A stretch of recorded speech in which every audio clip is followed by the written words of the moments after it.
afternoon long. It's been terrific, actually, throughout the week here in Ann Arbor. Northern Illinois won the toss. They have deferred, so Michigan will receive the opening kick. Mentioned the huge expectations. Right.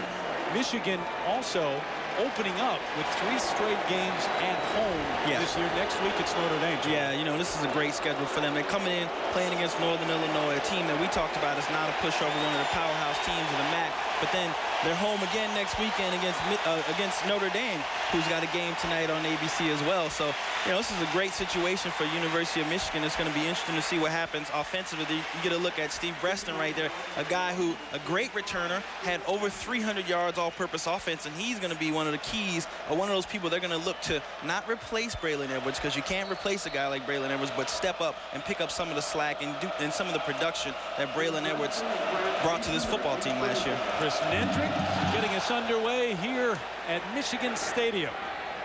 It's Grant Mason who will take it at about the 10. Looks for room, hit hard at the 25 and falls ahead to the 26-yard line. And that's where the Wolverines will start for the first time this afternoon here in Ann Arbor. What a season Chad Henne had last year, completing 60% of his passes, over 2,700 yards, a freshman All-American, and the team really didn't find out he was going to start that first game until a day or two before the opener. Yeah, exactly. I mean, you know, it was a big thing about it is coming in as a true freshman. Michigan, traditionally, these guys don't play that much. Henne comes in and plays really well.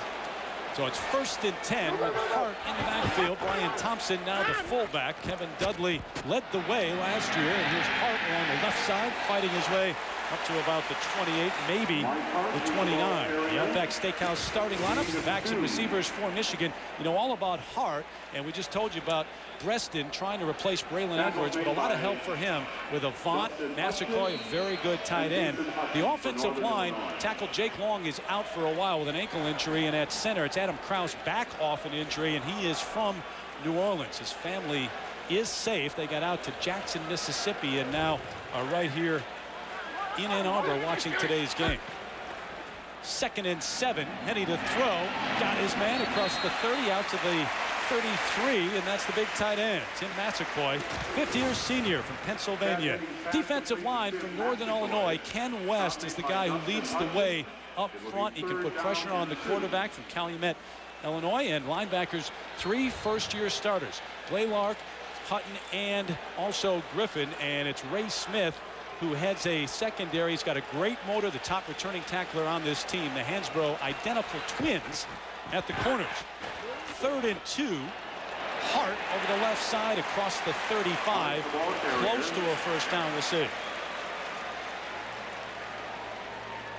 Mike Hart, the sophomore from Syracuse, New York, 5'9", 199 yards. And when you talk to him, as Michigan does get the first down, and you're up close without the pads, right? He's a small guy. Yeah, he's not a big guy at all, but you know, great pad level.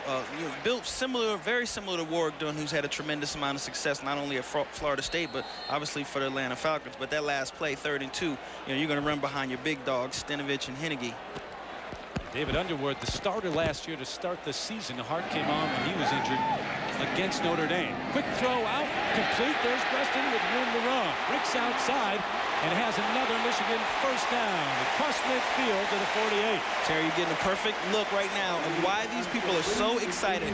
Steve Breaston, when healthy, is an explosive player. Now, he's not Braylon Edwards, but he is an explosive player in his own right. You see him catch the ball out there. He's going to start making people miss. Always looking to get extra yards, not necessarily running out of bounds.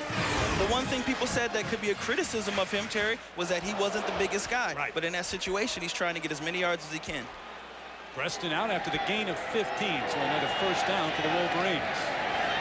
Hart, the middle to the 45 of Northern Illinois. Dustin Utchig, the junior from Wisconsin, on the tackle. Yeah, you see that play right there. Brian Thompson, the thing you talked about in the opener, they're going to have to replace Kevin Dudley, a guy who Chris Perry ran behind for over 1,600 yards, and then last year Mike Hart ran behind for 1,400 yards. It's going to be kind of a fullback by committee. Brian Thompson is starting, but we're also going to see a guy by the name of Will Paul, who was a defensive lineman that's coming over to play fullback. And then in this situation here, a lot of one-back for Michigan. There'll be a Lebo, also a fullback in the mix. Quick throw, incomplete. Jason Avant, the intended receiver, slipped initially. Yeah, you've been walking around at the walkthrough yesterday. Everybody was talking about how much they love this surface, and you see right here, Avant trying to set him up, breaking to the outside, and he just loses his balance. Ball was still delivered right there, and it just bounced off his chest. Avant, the senior from Chicago, from Carver High School in Chicago, and one of the captains. Talked to him yesterday, and he said, that's been my biggest thrill because my teammates voted me a captain here. The same high school as Cassie Russell in Chicago, Carver. Deep drop, a lot of time for Henny. Got his tight end once again. Massaquoi inside the 40. And close to another first down. He may have one for the Wolverines. And Tim Massaquoi, a very big target, 6'4", over 250 pounds, a guy who came in, had aspirations of being a wide receiver. You're going to see a lot of him, already 2 catches in this first drive, and you're also going to see a guy by the name of Tyler Ecker, another guy. And they said, you know, this might be, in this situation, also Massey, a young guy, a sophomore, this might be the best tight end group that they've ever had in Michigan. And maybe one of the best offenses you've seen in a long time here at Michigan, because Hart and Henny are back and you have so many weapons, including the tight ends. Play action for Henny, again with a world of time, going deep to the end zone, through the hands of Breaston. And you said it, Terry. You set this play up. Obviously, Michigan's going to get in. They're going to try to run the ball, set up with a play action. You're going to get a look at it right here. Chad Henne has got all day, nobody in his face. He just throws it up there, and Breaston breaks away from his guy, and he just, you know, stretches out to get the ball and just goes off his fingertips. The hesitation move, that's what freed him up. Adriel Hansbrough, one of the identical twins, at the corner on the coverage. But if you give Henne that much time, this is going to be a long day for Northern. Yeah, especially with talent that he has in the receiving position, namely Steve Breaston. Carl Tabb in at one of the wideout spots, in motion this time. Set up the screen. Slicing through his Hart down to the 33. Scott Walker is with us, as I said, to open up the show. Scott, what do you have? Terry, well, thank you. A year ago, Mike Hart was the freshman that didn't know exactly how much he was going to play. Now, as he's dominating this drive, it's Kevin Grady, the freshman that is his game day roommate, whom Hart is actually mentoring. Grady said, look, Hart has been so good with me, and now, you know, as Hart said also, it's important that all the things that were passed on to him, he's now passing on to his backup, who's going to play a significant role today, guys. Yeah, and Kevin Grady, I mean, fans here in Michigan know all about him, the all-time leading rusher in the history of Michigan high school football, as Avant has the catch down at the 15. Another first down. Adriel Hansbrough having a tough time in the secondary. The gain is 18 for Avant. You get a look at Avant up here, just does a simple corner route right here, breaks inside, and there's nobody around him. You know, Adriel Hansbrough's playing so far off, you know, and Chad Henne's got time. This is going to be, you know, he's going to throw to the right side of the football field all day. So far, Braylon who? Yeah. Avant, Massaquoi, Hart in the backfield. Breaston, a lot of threats on this Michigan offense. First down, give it to Hart. Cut back that room inside the 10 and down to the 9. Adam Krause, a great block to spring him at the center spot. You know, the thing about that play, Terry, you know, we talked about this offseason, Henne being a part of the Michigan program longer, understanding more of the offense. From Terry Malone on to, you know, Coach Carr, everybody says that he understands more, you know, more of the offense is in. You saw him go up to the line of scrimmage on that time and check at the line. When last year, they would have come in and run a play, and there would have been no audibles or situations. He said himself it was maybe 50% of the playbook game last year because he was a first-year starter and a true freshman starter. Hart scrambling down near the 5, close to another Michigan first down. But Hart, as Scott said, really taking Kevin Grady under his wing. And, you know, if you're Mike Hart, you're only a sophomore. Right. You could view Grady coming on campus as a major threat. Yeah, I mean, not just that he's a true sophomore. He had 1,400 yards rushing last year. He was the freshman of the year, one of the top running backs in the nation. All of a sudden, they come in with another guy who is the greatest rusher in the history of Michigan football. You would think there would be, you know, adversaries. What they did in the red zone last year. Hart right over the top inside the 5. It'll be 1st and goal, Wolverines.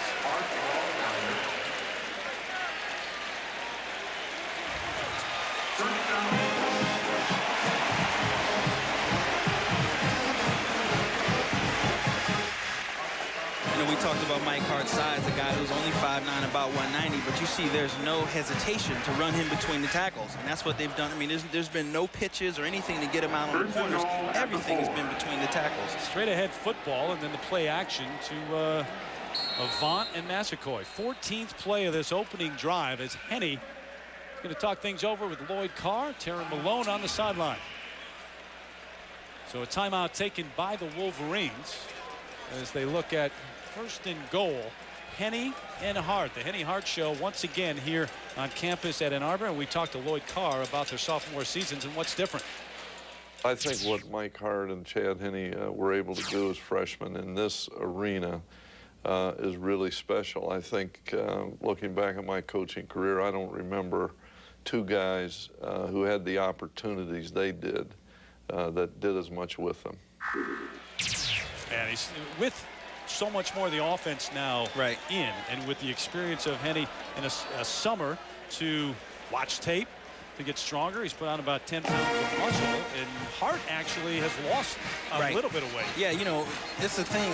Everybody in the Big Ten and the other coaches and people that are going to face this Michigan football team, you got to be concerned about. This is a guy as a true freshman, put up unbelievable numbers, is coming in now with a better understanding of the offense, okay? He did throw for over 2,500 yards, 25 TDs, 60% of his passes. And then, you know, Mike Hart says, I wanted to be in better shape. I wanted to be able to break the long run. These are two guys that are committed to getting better each and every year. So he loses weight, and he is more explosive coming into this season.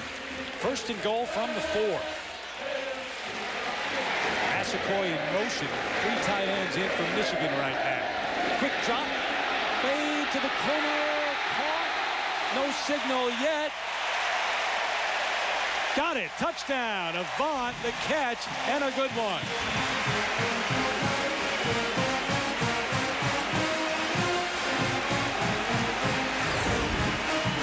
Couldn't write it up any better. You see Jason Avant makes a good move inside, breaks out to the corner. Chad Henny puts the football where only Jason Avant is going to catch it. If he doesn't catch that ball, it's out of bounds.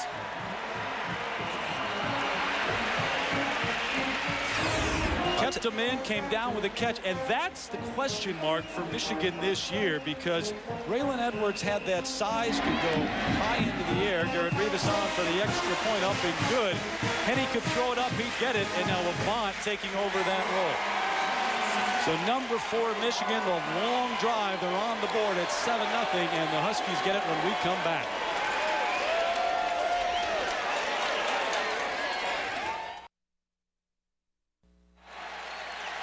7-0 Wolverines. Northern Illinois about to get the ball. It was a tough drive for cornerback Adriel Hansbrough. I tell you what, if there's anybody on the football field that needs a Gatorade and a bench right now to sit out, it's Adriel Hansbrough. I mean, you know, he was on the right side of the field. Guys were coming at him. Then he gets on the left side. They throw the fade for a touchdown over him. He's definitely going to have to come back and regroup. A.J. Harris, number 39. Ryan set to kick off.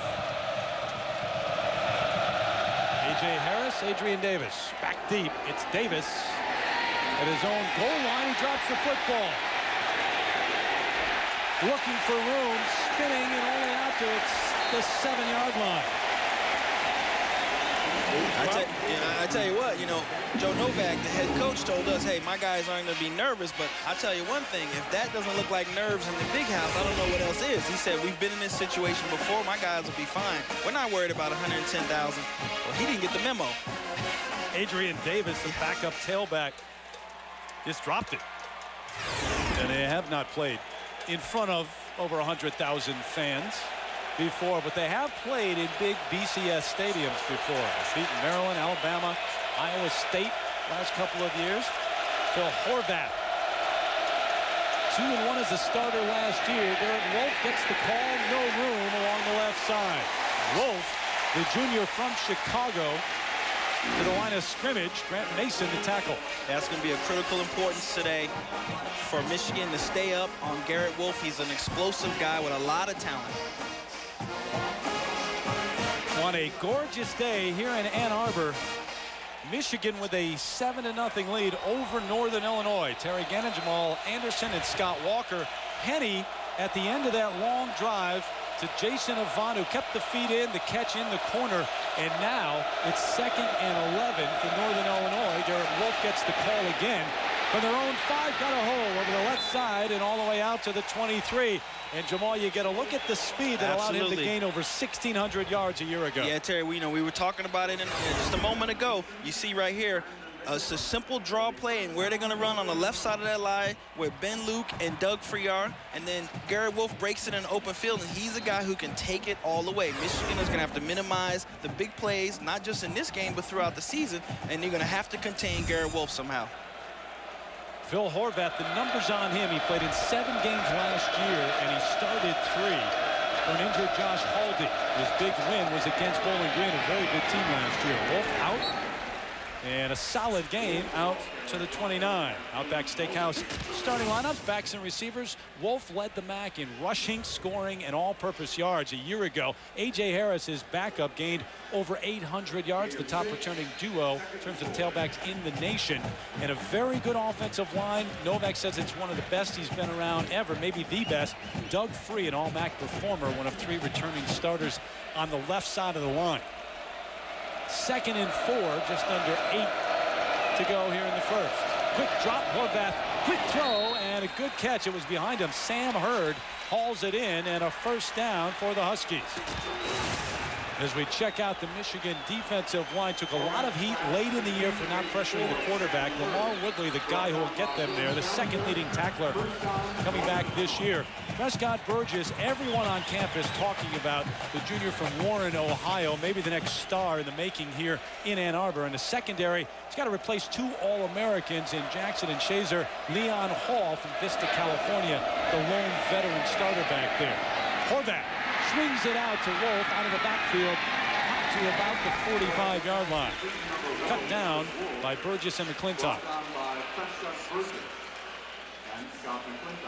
So Dr. Pepper College football kickoff weekend here on ABC. The Huskies of Northern Illinois, who won a bowl game for the first time in 21 years last year, taking on number 4 Michigan. A look at the opening touchdown.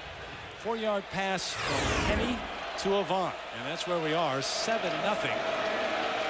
It's 2nd and a long 3 as Horvath has a long count at the line. A.J. Harris, the backup, maybe just shy of a first down, may have fought with 2nd effort to get there. We'll see. Yeah, this Michigan defense has been getting a heavy dose this first drive of Garrett Wolfe. Now all of a sudden you see A.J. Harris come in a 2nd and short situation, a guy who's 6'1", about 225, but explosive as well. A guy who runs 4.3, and his brother is on the track team here in Michigan.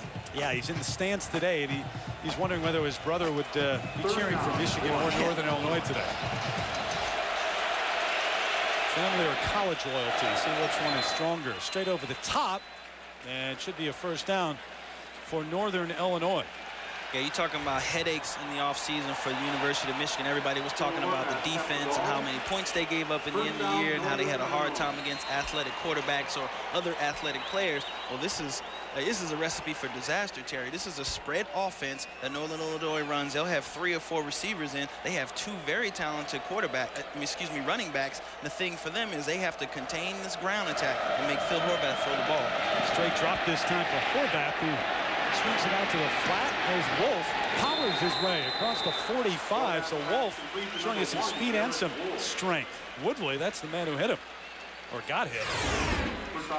Yeah, you watch the pressure here. Look, up the middle is Massey coming in, and he's got pressure all over him. And Lamar Woodley, a very talented guy, comes from the outside, but Phil Horvath was still able to get the ball out to his main weapon. That's Garrett Wolfe. As Wolfe takes a rest on the sideline, and Novak says they're interchangeable. Wolfe and Harris, different backs. Harris is bigger, 6'1", 223. Wolfe goes about 177 pounds. Swings it out again inside the 40. Britt Davis, who is a backup quarterback and a redshirt freshman from Broadview, Illinois, will get some snaps at the wide receiver spot. Yeah, there was a reason that there's a reason that Joe Novak decided to give this quarterback competition and wait all the way up till this Michigan game to decide who's going to be his quarterback. That guy right there, Britt Davis, a very, very talented guy, a guy who, if he was playing quarterback with his mobility and athleticism, would definitely be a nightmare for Michigan. If you base the things off what Vince Young did last year to them in the Rose Bowl. Went to Riverside Brookfield, Broadview, Illinois, along with Chatone Powers and his brother Brandon Davis, all 3 on this squad. Horvath Room straight ahead, twisting, lost his helmet, but has the first down. Not sure that that's how they teach you to go down as a quarterback. No, you see Phil Horvath here under pressure again, and gets out of the pocket and he runs, and at the last second you're going to see Willis Behringer come flying in, and he avoided a big-time shot by spinning but losing his helmet. And as a quarterback, you definitely want to see the guy slide. You don't want to see him going down head first or with a helmet off. Or Britt Davis will stay in the game as the quarterback. Jared Carter now in at a wideout spot along with Greg Turner. 11th play of the drive. So the Wolverines had a 14-play drive, and now number 11, Wolfe gets the call, wrapped up in the backfield. Chris Graham on the tackle. You see Sean Crable come in there on a blitz last minute, and Wolfe got away from him. First up, Thursday night, 8 o'clock Eastern, NFL opening kickoff with the Stones there. Green Day, Santana, many more, brought to you by Sprint. Then at 9 Eastern, the Raiders taking on the Super Bowl champs, the Patriots, and former Michigan quarterback Tom Brady. It all happens Thursday night at 8 o'clock Eastern on ABC. 2nd and 12. Harrison at tailback. There's the throw over the middle. Hurd's got another one. Should have a first down again. Sam Hurd, the senior from San Antonio. And Jamal, how impressive is this drive, which started at the 5? Terry, this is a very impressive job, but this is a very, very balanced football team last year. You watch right there where Sam Hurd catches the ball. He's a big guy, 6'2", about 190 pounds, and he is not going down. And it's just like Northern Illinois. These guys rushed for over 2,800 yards and threw for nearly 2,500 yards. And you're getting a great example, a look of it today, the balance that this team has. Horvath giving it off to Harris. Gain of 1 as we take it to New York. And John Saunders. John? Well, in the Taco Bell update, we have overtime for Ron Zook's first game as a head coach at Illinois against Rutgers. Brace it to E.B. Halsey, who goes 20 yards, and it sets up the overtime winner. Pierre Thomas from a couple of yards out bashes his way across. The Illini win in OT. Probably a little closer than Zook would have wanted in his opener. But the Illini getting the win. Horvath, good block from Wolfe. Complete inside the 10, fighting down to the 7. Jared Carter, the junior from Missouri. Again, Sean Crable was coming in, Prescott Burgess was coming in, blitz on the left side. Garrett Wolfe was able to pick him up. And you see Horvath come out there and complete the pass to Sam Hurd on the outside to the receiver, Jared Carter, who turns it in. But I made the comment when he dropped the ball in the opener that Northern Illinois might not be ready. Well, this football team definitely doesn't look like they're worried about coming into Michigan. Garrett Wolfe now the lone setback on 3rd and 5. Horvath checking off the play, throwing deep to the end zone in the corner. Incomplete contact, no call. Hurd, the intended receiver, Grant Mason on the coverage. It was kind of a carbon copy of what you saw Michigan do in their first touchdown. Sam Hurd comes in and breaks out to the fade route. Oh, man, Grant Mason's hands were all over him, running him out of bounds. Not a catchable ball, exactly. It was well out of bounds. So Hurd to the sideline, brings up 4th down, and Chris Nendrick on for a 24-yard attempt.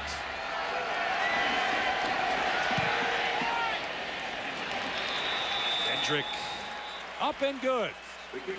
So the sophomore from Naperville, Illinois, with the Huskies on the board. Long, impressive drive coming off the same from Michigan. It's 7-3 early on at the Big House.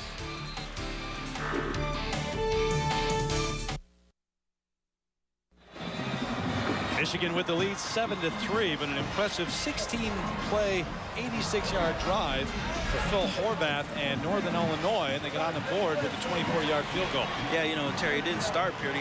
Adrian Davis drops the ball and has to go back and get it, and they started off with terrible field position, but they sure came out. And Garrett Wolfe being the multi-talented threat he is, and then you throw in Britt Davis, a backup quarterback, catches the ball, and Phil Horvath looked very relaxed. This is a guy who's had some playing experience, started 4 games for him last year, and they came in and drove down the field methodically on Michigan, showing the balance that this offense possesses. Horvath 6 of 7 for 49 yards in the air on that drive. This one's taken by Preston, who's a dangerous return man. Got him by the ankles at the 22, though, and that's where Michigan will start their second offensive series of the game and their season. 1st and 10 from the 22 for Chad Henne and Mike Hart and company when we come back.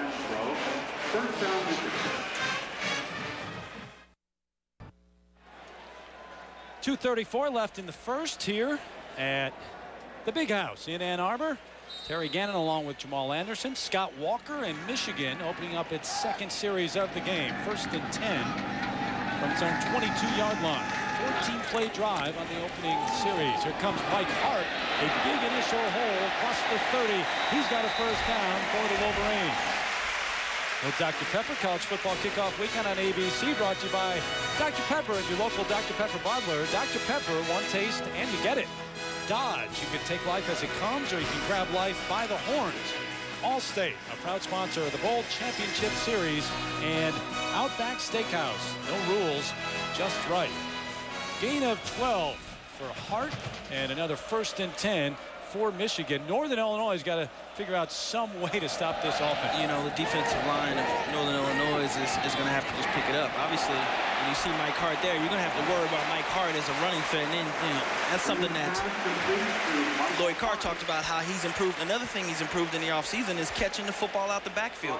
But the defensive line for Northern Illinois is, you know, got a two-headed monster to worry about. Number one, you got Mike Hart coming at you. Then number two, you know, when Chad sits back there, he's got a lot of time. So Hoffman, Wilson, Pittman, and West, they got to get more pressure on him, because if Chad Henne sits back there with the time that he's had so far, it's going to be a long day. Now the first down, and our first look at the heralded freshman, Kevin Grady, all-time leading rusher in Michigan high school history, with the carry right now. Over 8,000 yards in high school and ahead for a gain of about 2.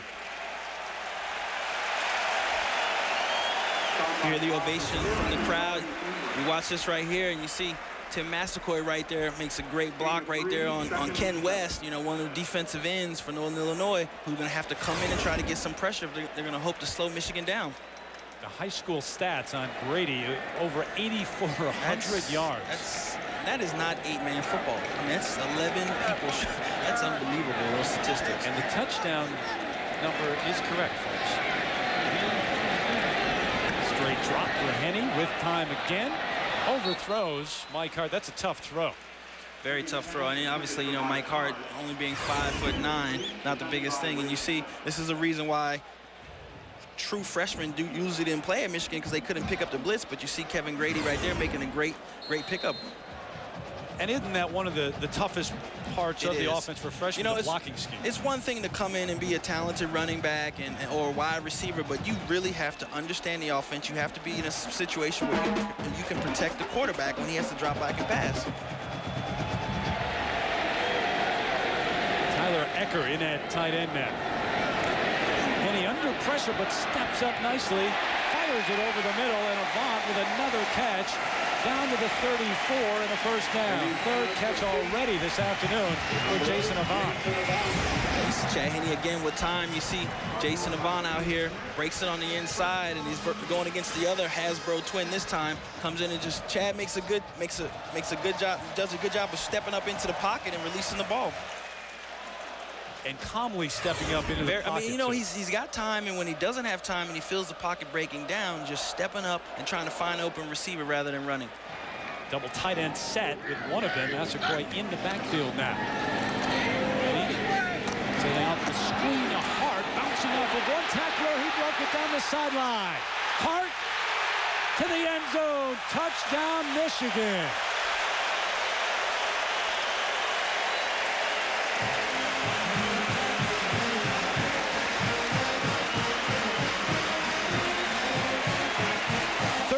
Yards to the end zone. Henne to Hart.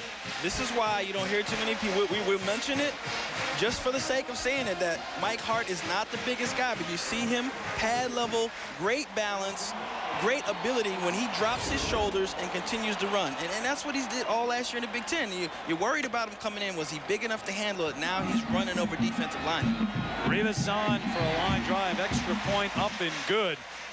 And Mike Hart might be 5'9" and under 200 pounds, but he just ran over Jason Hutton, who goes about 240 or so.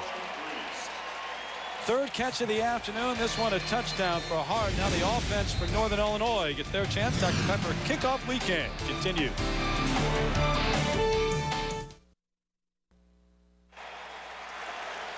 Michigan up 14-3. Ladies and gentlemen, I want to give you a great example of why Mike Hart was one of the leading rushers in the nation last year. You watch this play on the screen. Mike Hart's going to come out, slow down right here.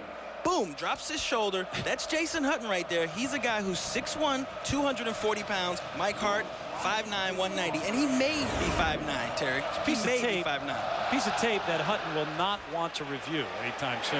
And then had the speed Hart did to break away from everyone. Down to one knee goes A.J. Harris.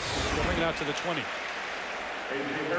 You just check this out right here. Mike Hart gets a good block out there from Lentz, and then he breaks up the sideline and just has the explosiveness, not only in the beginning running a guy over, but has the explosiveness to finish it. And that was one of the reasons why he said he lost weight. He wanted to be able to take runs. He wanted to have 40, 50-yard runs. So 14 plays on the first drive, just 6. And a little more than 2 minutes off the board on the second drive. The offense, very impressive for Michigan. But at this point, Michigan fans saying, the defense needs to show me something. Absolutely. And then that was Jim Herman and all the talk about replacing him, and they come in and hire Steve Stripling from Michigan State to try to shake this thing up. Wolfe up to the 23. Chris Graham, a sophomore out of Indianapolis, tripped him up there. As the final seconds of the first quarter tick off the clock. Michigan, 2 straight impressive drives and long ones. At least the first one was. Second one, the explosion to Hart. Northern Illinois able to move the ball, though, and they're in the midst of their second drive. 14-3 your score. ABC Sports presentation of college football. We'll return after this message and a word from our ABC stations.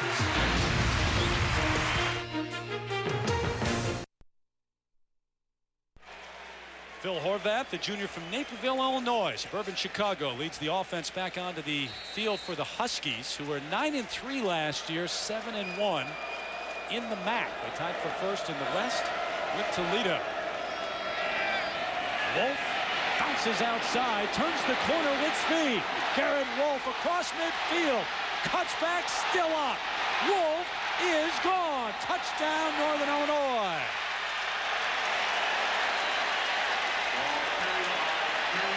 You know, Terry, we talked about trying to contain Garrett Wolfe. Jim Herman had, you know, he said it yesterday in our meetings. He said, this is a guy we have a tremendous amount of respect for. He's an explosive guy, a guy we're definitely going to have to contain if we hope to get out of this game with a victory. You see Garrett Wolfe stepping inside. He breaks to the left, running behind Doug Free and Ben Lewick, and the best 2 linemen that they have, and probably, arguably, 2 of the best linemen in the whole conference. And you see Garrett Wolfe down here, his explosive playmaking ability. He breaks outside, then he cuts inside and kind of leaps over a guy and breaks the end zone. 76 yards to the end zone. Nendrick on for the extra point, apparently inside the right upright. But Joe Novak, in his 10th year as the head coach for Northern Illinois, knows he's got a good one coming back to open up the season. Didn't know how good, though, it would be here on the road at the Big House. But they've kept their composure, and they're right in this thing.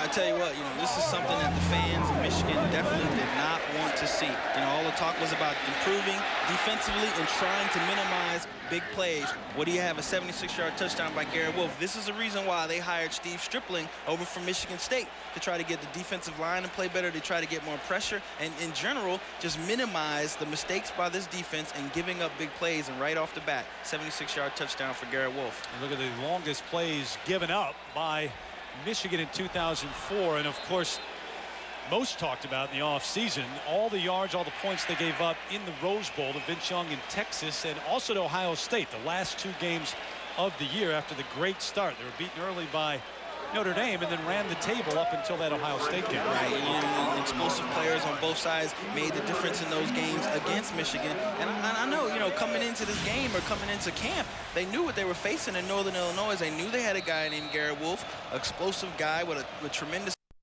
amount of ability, and you're seeing it right now. Hendrick set to kick. Preston and Arrington back deep for the Wolverines. Short kick. Arrington takes it at the 16. Up to the 29.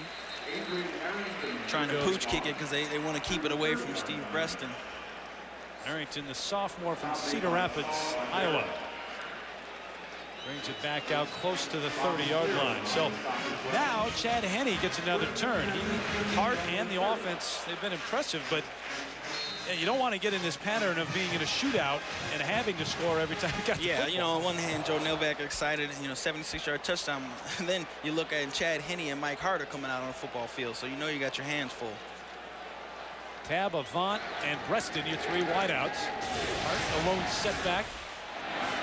Tough yards up to about the 34. Jason Hutton, the senior from Chicago, who got knocked down by Hart on that touchdown run or pass, with the tackle. Get a look at Mike Hart coming in here on a delayed draw play. Going to get it from Chad Henne. He's going to break on the inside and make a cut. And you see somebody already at his feet, just being able to drive and keep his pad level. Right there already getting hit and just driving and moving forward and getting the tough yards, which, you know, for a guy his size is impressive. Hutton on the tackle, fullback. All three of these linebackers starting their first year here for Northern Illinois. Smith on the coverage. Carl Tab, no flag. Hear the chorus of boos from the crowd because it was just good defense on that play. And, you know, Chad Henne has time again. He's going to throw it up. They're trying to mix it up here. You know, short inside runs and then give Chad Henne an opportunity to open this up and throw down the field. See Henne with the wristband. And Lloyd Carr with much more of the offense in this year. Matt Gutierrez was to be the starter last year. Just before the opener, they announced Henne as the starter. There's Avant with another catch. He's got 4 this afternoon. That's a first down, and that one was a little bit behind him. Yeah, Chad Henne had to step up in the pocket. You know, he had Ken West coming on the outside around. He stepped up and delivered the ball a little bit high, but he threw it to Jason Avant, who made a tremendous play. You see Avant coming here, breaking across the middle of the field, and has to go up for it behind his body. Tremendous catch. Avant coming back off the knee surgery, the gain of 13 on that play and moved the chains, but he did not play in the Rose Bowl. The great kid. We spent some time with him on Thursday. Kick out, tap the catch. He may have another Michigan first down.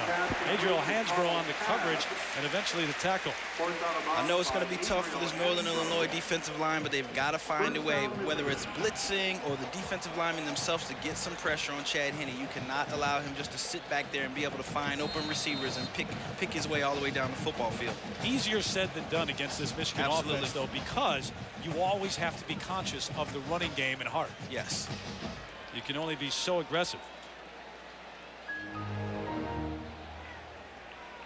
Ryan Thompson in at fullback ahead of Hart. And movement along the right side of the line. It looked like Reuben Riley may have jumped. Big Reuben Riley a little bit anxious to get another touchdown.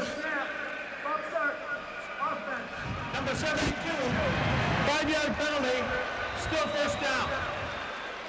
Todd Gehrlings and his crew, his Big Ten crew, working the game in Ann Arbor, and there it is. Yeah, you can look at Reuben Riley jumping off sides. And, you know, and rightfully so, he's trying to get a leg up because Ken West is, in this drive in particular, has had some really good rushes coming on the outside.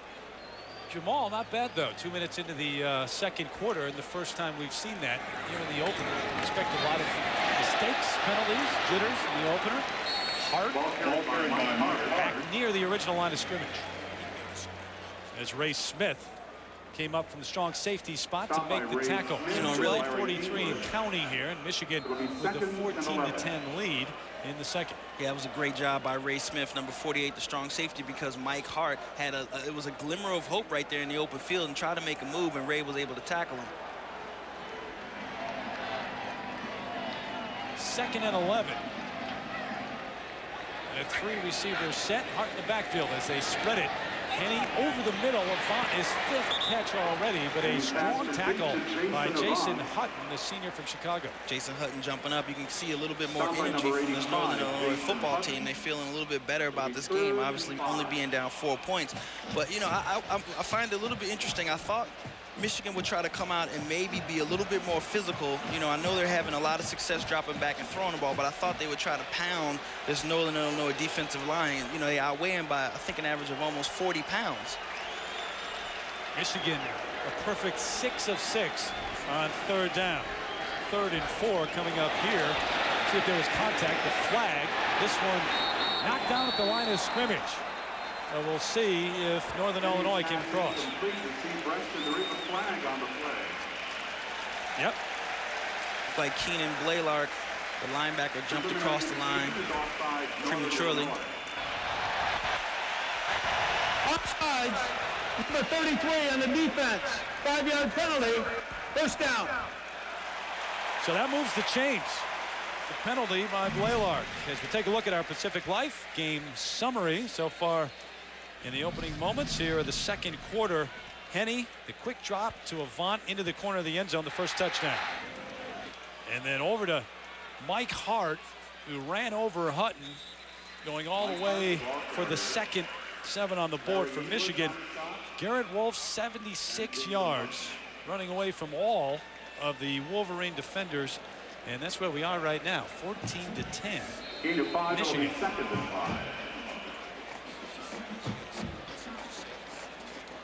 So it's 2nd and a long 5 with 11:09 and counting here in the 2nd.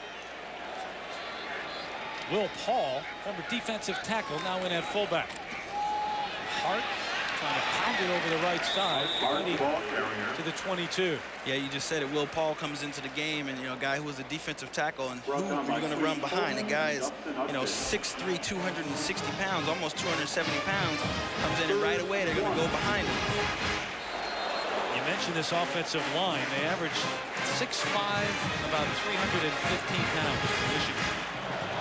There was a time when they wouldn't list anybody over 300 pounds here, and they got so much over 300 pounds they had to. And he gives it to the freshman, true freshman Kevin Grady. Straight ahead for another first down. Larry English, redshirt freshman out of Aurora, Illinois. Tripped him up there. Don't forget, coming up, the Valvoline halftime show. John Saunders, Craig James, and Aaron Taylor coming your way at half. Scores and highlights. Also a report from ESPN Game Day and the site of the Notre Dame-Pittsburgh game tonight. 2 new head coaches, Charlie Weiss and Dave Wanstead. Two guys, yeah, very interesting. 2 guys both on a professional level now back in college. He's taken over at Notre Dame.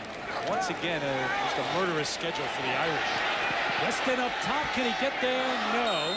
Covered by Alba Hansbrough. The Twins are going to have a lot to talk about after this first quarter. You give Chad Henne again. He's got a lot of time standing back there, and Steve Breston just running a 9 route and just barely, just like we saw before on the other side of the football field, again in the corner, just kind of overthrows him. Get a look at it right here. Breston stretching out, and he just right off his fingertips.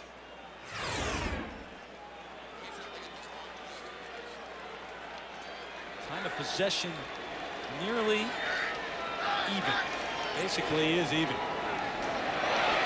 Hart busts through down to the 12. Hart, the ball So Hart picking up where he left off last year when he gained over 1,400 yards. Yeah, you got to give a lot of credit to these 2 guys right here, Matt Lentz and Ruben Riley. Then you see him, Lentz coming around and making a great block for him, and then the center, Adam Krause, out there leading as well. And just a tough guy. You see 3 people around Mike Hart. Again, this is a guy that's only 5'9", 190 pounds. 12 carries, 58 yards so far for Hart. And he had the long touchdown catch, too. So it's 3rd and 1. Hart inside the 10. They should move the chains. Again, running behind Matt Lentz and Adam Krause and Ruben Riley over there on that right side, led that time by Will Paul, the big converted defensive lineman. And Will Paul is a guy who obviously is getting some time in his opener, but the coaches speak very highly of in terms of an athlete and making that move from the defensive line to the backfield. He's done it awfully quickly. Yeah, they do. You know, they do speak highly of him, but there was a lot of concern. There's a lot of hype about this Michigan offense, but there was some genuine concern about last year's fullback Kevin Dudley not being here this year. 13th play of the drive. Heading under a little pressure to the corner of the end zone. Contact, flag, interference. Adriel Hansbrough. Again, you get Avant on a 9 route. And you see him right here. Adriel Hansbrough just trying to stay on the inside and coming up on Avant and just pushing him down and getting caught up with him. And Chad Henne just throws it right over, but he drops him. And it's going to be a... Number 12, end zone, to 2, first down, Michigan. All right, we got the important stuff. Exactly. So Joe Novak, got to be thrilled with the offense and what it's done so far, but they've allowed Michigan to go on long drives here in the first half. You get a look at it right here. Jason Avant coming out and Adriel Hansbrough, their feet just getting caught up with each other, and Avant does a great job of reaching for it, make sure he gets it. And first and goal from the 2, Hart high into the air and into the end zone. His second touchdown of this opener.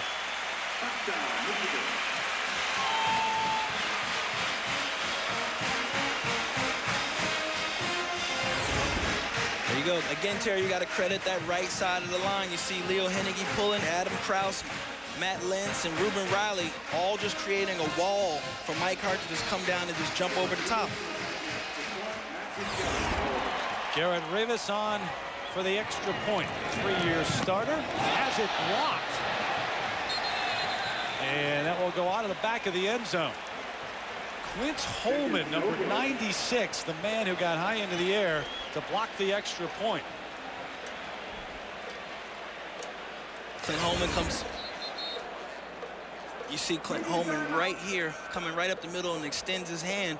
The new rule this year, you cannot jump or use an opponent to get off the ground, so they create a great penetration where you step in and just put your hand up and stretch out and try to block the kick, and he did a great job of doing it. Did it on sheer strength.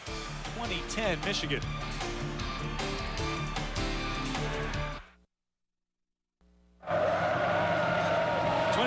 Michigan with the lead, the number 4 team in the nation in their home opener. With 8:48 left until halftime. Terry Gannon, Jamal Anderson, and Scott Walker with you from the big house here in Ann Arbor. A.J. Harris watching this sail over his head and out of the end zone. They'll bring it out to the 20-yard line. Our Aflac trivia question: during the last 10 years, 4 Northern Illinois players have been drafted into the NFL. How many Michigan players have been drafted during this time? I'll give you a hint. It's a few more than 4. Maybe 6, 7. No. You think, right? So we'll give you the Aflac answer in a few moments. No problems with the Northern Illinois offense. It's been the defense not able to stop Michigan. And in terms of both teams, 5 drives, 5 touchdowns. Neither team has punted so far in the game. Horvath throws. He was hit. Almost picked off. It should have been. Big Gabe Watson in there getting great pressure on Phil Horvath. That was the guy they had questions about. You know, you read all these articles and stories about him. You go, hey, is this guy going to show up and come to play? And he gets great pressure there. And Prescott Burgess is outside, and this is the reason why Prescott's on defense and not running the ball. The ball hits him right in his hands, and it goes through. May have started to run before he caught that one. So 2nd and 10. Horvath and the offense very fortunate that they weren't on the sidelines. Wolfe, the lone setback, gets the call on 2nd down. Looks for room. No room to be had. Wrapped up behind the line of scrimmage by a couple of tacklers, including Scott McClintock, the senior from Bell Vernon, Pennsylvania. No, in all seriousness, though, the last play, Prescott Burgess was probably, like you said, Terry, probably was excited looking at that big Michigan in the end zone and just didn't focus on catching the ball and went right through his hands. He's going to be a good one, though. I mean, everybody here on campus pointing out that he may be the next star of that defense. Yeah, which is saying a lot for Michigan linebacker coming in as a junior. And his size, got great size, has great range, and you know, they're expecting a lot of things from him coming into this season. Almost 110,000 now on their feet. Horvath hit as he throws, overthrows Sam Hurd, who was well covered by a couple of defenders, including Leon Hall. Yeah, Gabe Watson and the guy Pat Massey, the captain of this Michigan football team, the other captain, I should say, this Michigan football team gets great pressure, and this is the stuff that these people wanted to come see. All the conversations about the defense. Is this defensive line going to be able to get pressure? What's Gabe Watson going to do? And you saw an excellent example on that drive. Gabe Watson has 2 or 3 great rushes. Pat Massey comes in and has a great rush, and now it's 3 and out. All-time leader in punt return, Steve Breston awaiting the punt, and to get better, first of the game for either team. Breston doesn't get a chance. Rolling out of bounds at the 42-yard line. 38-yard punt, no return. Chad Henne back onto the field when we come back to Ann Arbor.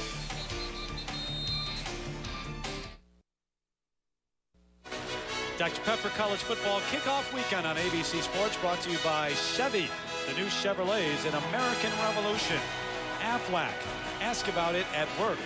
And IBM, become an on-demand business. IBM can help.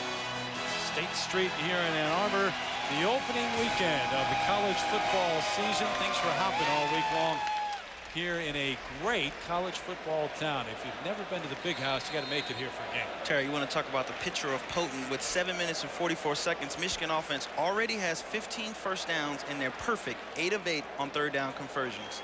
Haven't been stopped yet. In motion goes Breston on 1st and 10.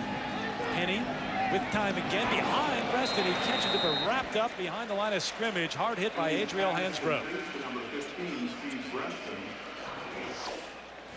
Well, trying to replace one of the greats here. Braylon Edwards, who could do this, go high into the air. He had the size, number 3 pick overall in the NFL draft. Should be a good one on the next one. Oh, absolutely. A guy in 90 catches, over 1,300 yards in the Big Ten. Those are phenomenal numbers for a conference that's used to running the football. And he is in attendance today as Henne calls the second timeout taken by the Wolverines. Didn't like what he saw on the defense. And we go down to Scott Walker, who is with a special guest, Braylon Edwards. Scott? Absolutely. You know, if we let the student section know we're going, they're going to start yelling Braylon Edwards right now. For the Detroit native, the newest Cleveland Brown, what is the feeling now coming back here to this place that obviously you love and they love you? Just listen to it, man. You know, every time I walk in this stadium, it's amazing. It's the first time I haven't been in pads, and it's a hard feeling. No, I'm not even wearing a helmet, but I feel good to come home and get the reception I've got for the fans, so I always love it. Tell me now about the players that have replaced you. Jason Avant, Steve Breston just made that catch here. Avant had the touchdown. Are you surprised at all how well they played, or is this just what you've expected seeing them in practice for so many years? That's what I expect from Jason and Steve. They've done that for the last 3 years. Jason, 2 for Steve, and they worked hard over the summer. You know, me leaving had no effect on them. They knew they had to make plays, and that's what they trained to do. So they're doing exactly what they do in the offseason, which is make plays, work hard, and now it's paying off for them now. Now that you've been through an entire training camp, Coach Carr obviously often tried to make sure that you played your best, sometimes very vocal about it. What is it that Michigan did to prepare you for the NFL? They just taught me the speed of the game. You know, you have to play it in practice. You have to practice well in order to play well in the game. You can't half-butt it in practice and come out on the field and do it on game day. So we work hard in practice, and that's how it is in the NFL. And now you guys are doing it here. Terry, back to you. There's one of the guys he just talked about, Jason Avant, with another catch, a big gain down to the 33. He beat Alva Hansbrough. No, Terry, this must be like practice for Chad Henne. I mean, he's sitting back there in the pocket, and he has a tremendous amount of time to find receivers. You see him in the play action, set stuff up, and he's just sitting back there and makes 1 check, 2 checks, and he catches Jason Avant all the way on the other side of the football field. Gain of 26 and his 6th catch already this afternoon.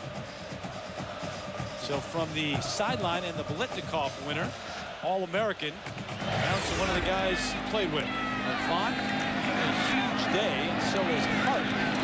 Finally wrapped up after a gain of 1.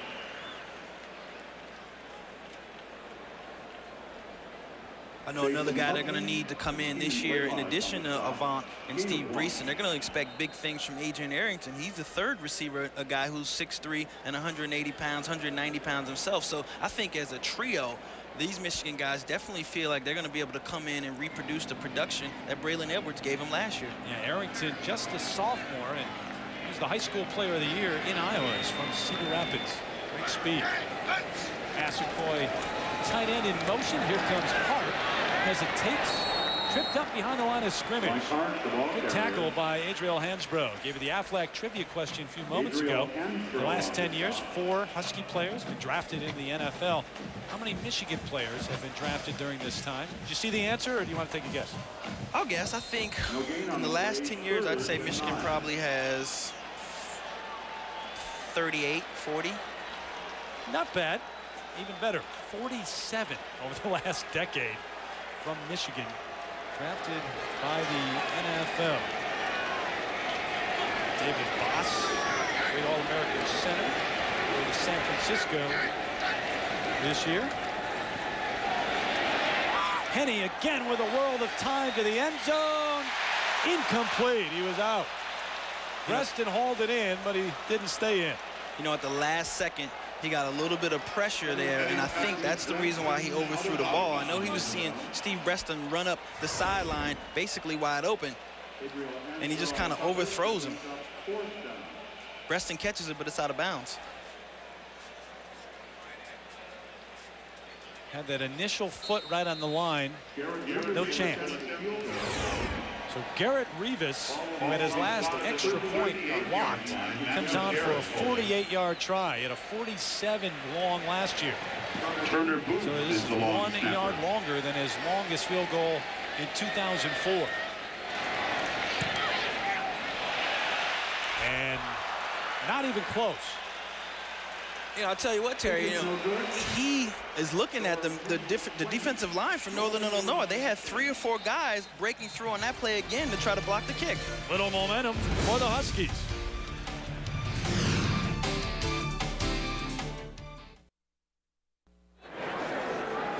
One of the great institutions of learning in America, Michigan, and this is how you spend your Saturdays.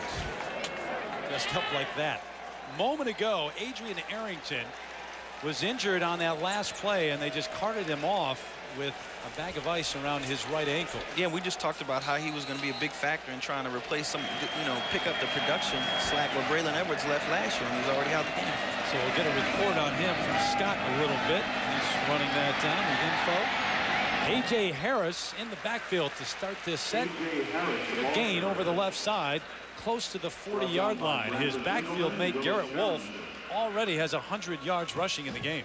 Yeah, you look at the statistics of these two guys coming into this season. You know, 2004, 256 carries and 1,600 yards, and then A.J. Harris, 174 carries and 822 yards. They combine for over 2,400 yards rushing and over 20 touchdowns, 22 touchdowns. The Huskies with 126 yards on the ground in the game.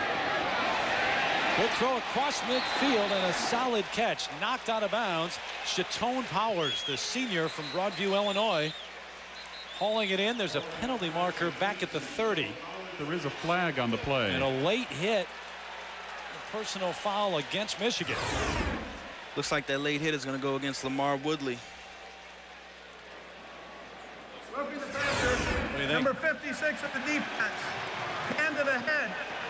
We had a completed pass. The penalty will be added after the catch. Automatic first down. A little bit of frustration there, you know, in this Michigan defense trying to get as much pressure as they can on Phil Horvath. They don't want him to sit back there and be able to relax. And obviously Lamar Woodley coming in late and hitting him in the head. This is an offense that averaged about 35 points a game last year. Mostly the one-back set. It's working again on the road here in Ann Arbor. Don't forget, at the conclusion of today's game, we'll select a Chevrolet player of the game from each team. Chevrolet will make a $1,000 contribution to each university's general scholarship fund. 1st and 10 at the 31. Look out for Davis. There goes the blitz. Great pickup. Here comes Wolfe. Inside the 20, inside the 15. He lost the football at the end, but may have gotten him back. We'll see. Trying to sort things out. Horvath thinks he still has it.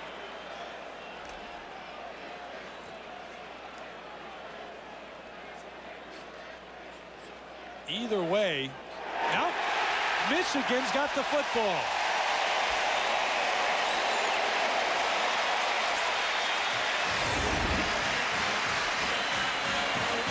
Horvath drops back here, and gets up under pressure, Prescott Burgess, and just kind of dumps it inside to Wolfe, who on his way down just gets tackled from the back and stripped. Like Brandon Engelman. Yeah. Yeah, he never had a chance to get it back. And how well did they pick up that blitz, too? Yeah. Pretty play. Yeah, absolutely. It was designed. It's like a shovel pass designed to let him come out on the inside and just kind of dump it inside, so the whole middle was opened up for Garrett Wolfe. So the Wolfe fumble gives it back to a Michigan offense which has not been stopped. They missed a field goal on the last drive, but that's been it. Hart out to the 20. Solid gain of 6, maybe 7 on first down. Don't forget, Dr. Pepper College Football Kickoff Weekend on ABC. Continues tonight. You got Charlie Weiss of the Fighting Irish taking on Dave Wanstead and Pittsburgh. 2 debuts there. Number 23, Pittsburgh at home. Also, Texas A&M battling Clemson. Some of you will see that from Death Valley tonight at 8 Eastern on ABC as we kick off the college football weekend in a big way. Tim Massaquoi, his 3rd catch of the afternoon, has a first down for the Wolverines. Yeah, and we talked to Terry Malone, the offensive coordinator of Michigan, and he said his job is not to try to satisfy all of these talented players he has, but he knows that on any given play, if it's not Tim Massaquoi here, it could be Tyler Ecker at tight end. If it's not Jason Avant, it's going to be Steve Breston. He has so many different weapons.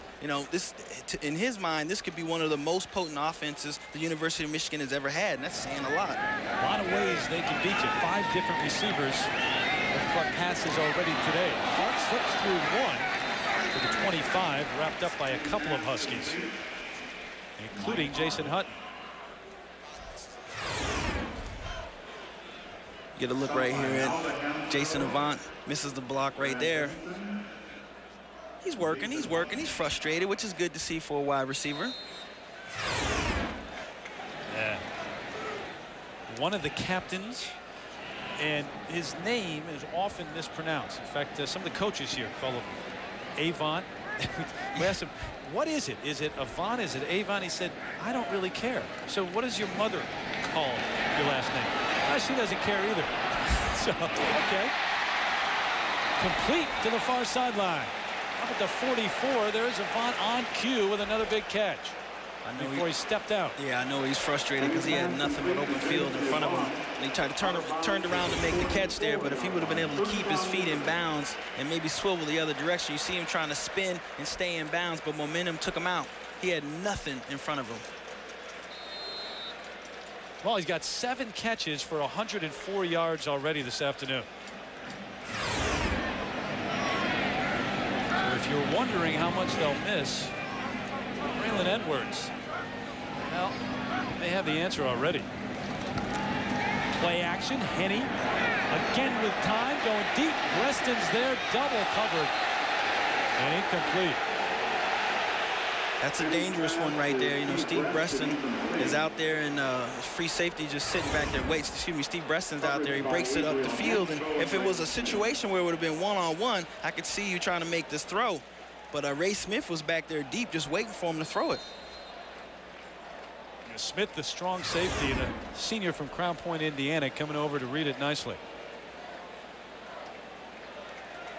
Really the anchor of the secondary.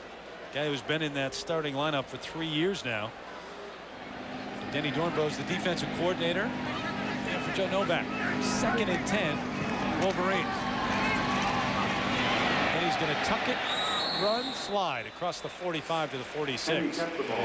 It'll be 3rd and long. 3rd and long. We're getting inside a 2-minute. Michigan will have to make a decision here what they're going to do. Either go into a 2-minute offense or just try to down and then get out of this first half. You got an offense like this, I know what I'd do. Yeah, you're in a 2-minute drill. This is a great opportunity to run it. You're in midfield. You're not far from field goal range right now, and you have all the weapons that you have offensively. And through the entire first half, I don't think Henne's been under pressure once. 8 of 9 on 3rd down. Here comes the pressure this time, though. They missed him. Henne gets it away and overthrows Ecker, the tight end. Almost on cue, like somebody from Northern Illinois is listening to us. Ken West came around the end.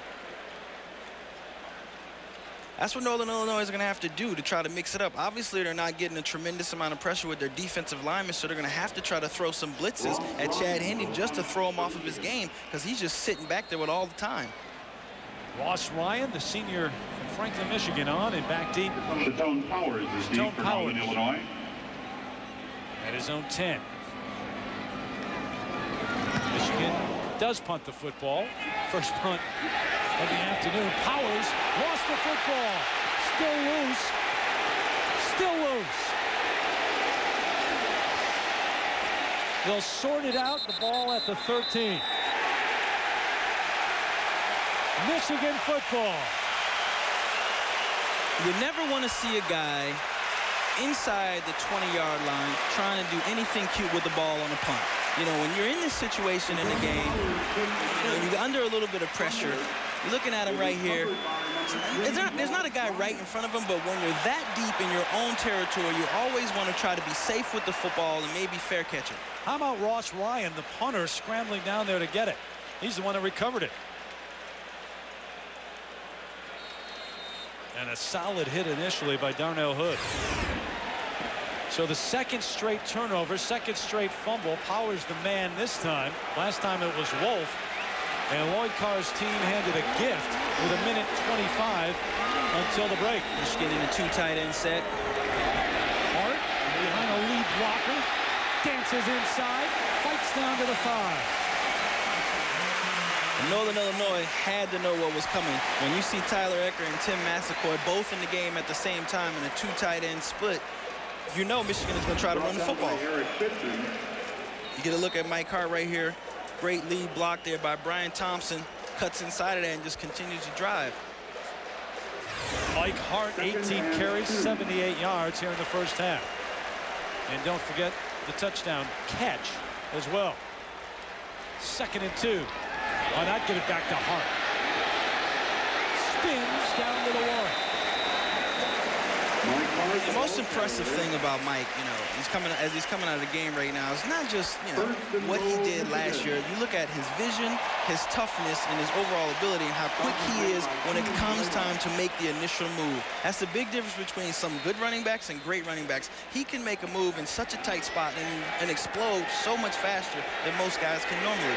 Gets a rest right now on 1st and goal. The true freshman Kevin Grady in there. Brian Thompson, the fullback. Grady, his first touchdown ever here in Ann Arbor. The first of many, no doubt.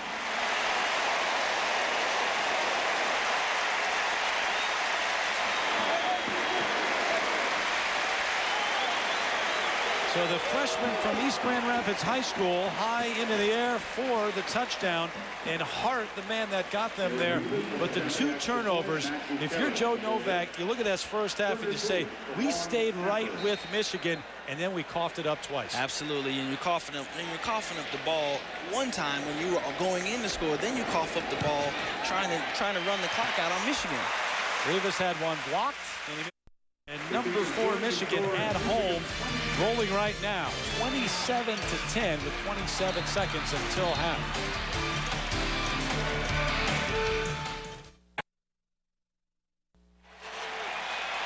Joe Novak shaking his head right now because possible 2 touchdown swing just a moment ago. It was 20-10, and Northern Illinois driving.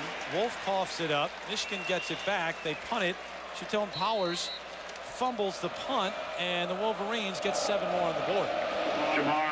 Yeah, and that's the thing. You just tuning into this game, or you're watching this game. It's 27-10, and it looks like Michigan is rolling, but this game is actually a lot closer than the scoreboard dictates. Absolutely. A.J. Harris to one knee. They'll bring it out to the 20 with 27 seconds left until halftime and until we take you to the Valvoline halftime show.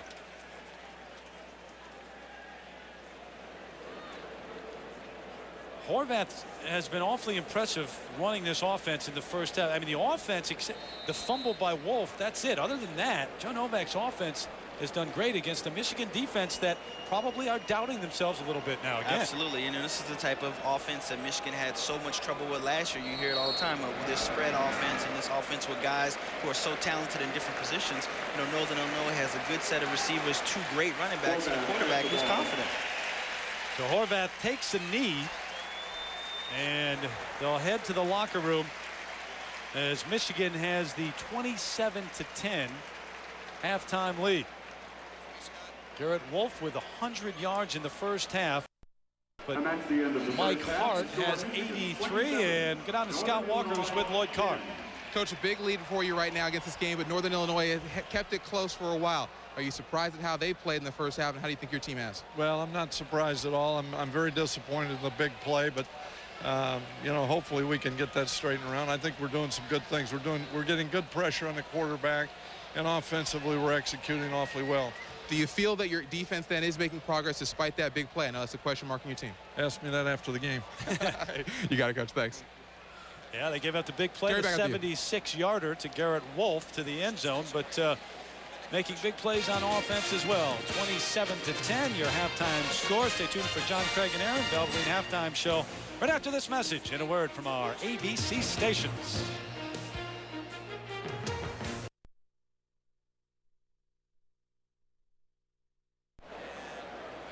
Number 4, Michigan up 27-10 here. As we are just a few moments away from the opening moments of the third quarter.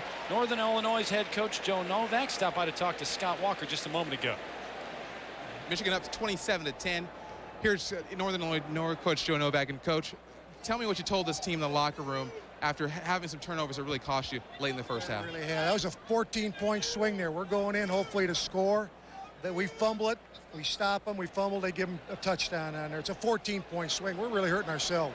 We had a critical 3rd down offside on defense that kept the drive alive. So really what we've done is really hurt ourselves. You can't do that against anybody, much less a good team like Michigan. Coach, thank you. Terry, we'll send it back to you. All right, Scott, 2 fumbles late in the first half. That's what he's referring to. Garrett Wolfe had one of those. After a big gain, they were threatening. He also had a 76-yard touchdown run and 100 yards total in the first half on the ground. So Michigan to kick off to open up the second half.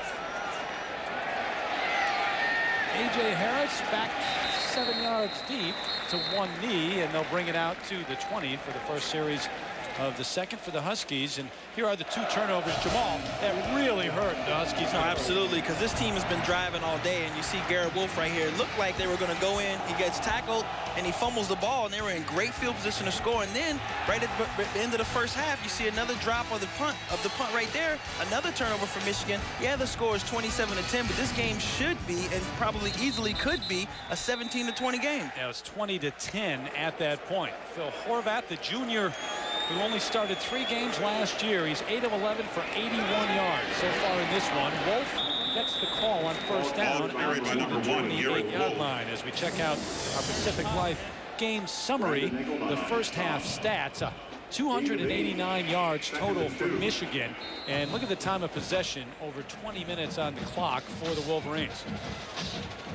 2 turnovers at the bottom, really the telling statistic in the first half, because Northern Illinois, make no mistake about it, they have moved the football against this Michigan defense. Yeah, absolutely, and Jim Herman will tell you he knew he was going to have some trouble trying to slow this offense down, and especially this guy right here, Garrett Wolfe. He came in with a game plan of trying to contain him. Obviously, they haven't been successful doing that and trying to make Phil Horvath throw the ball, but Northern Illinois has been able to do whatever they wanted to offensively. Wolfe will move the chains for the Huskies. The top duos, where they rated. Wolfe and A.J. Harris is back up with over 2,400 yards. 4th in the nation in the top returning duo in college football this year. Those are just incredible numbers. Obviously, you know, Garrett Wolfe 1,600 yards, and then a backup A.J. Harris having 800 yards in himself. Horvath, the straight drop. Now on the roll, gets hit hard. Complete, though, near a first down. Chatone Powers, the man who fumbled and allowed that touchdown in the closing moments of the first half, and he was drilled by Brandon Engelman. Yeah, you get a look at Lamar Woodley right here at the top of your screen. He's going to come around here, avoid the running back, A.J., and make a big hit on Phil Horvath, but Phil still was able to deliver the pass to Chatone. about a yard shy of a first down. Big key on that play right there, Terry, is Lamar's hands were down, making sure not to hit him in the head and get another penalty.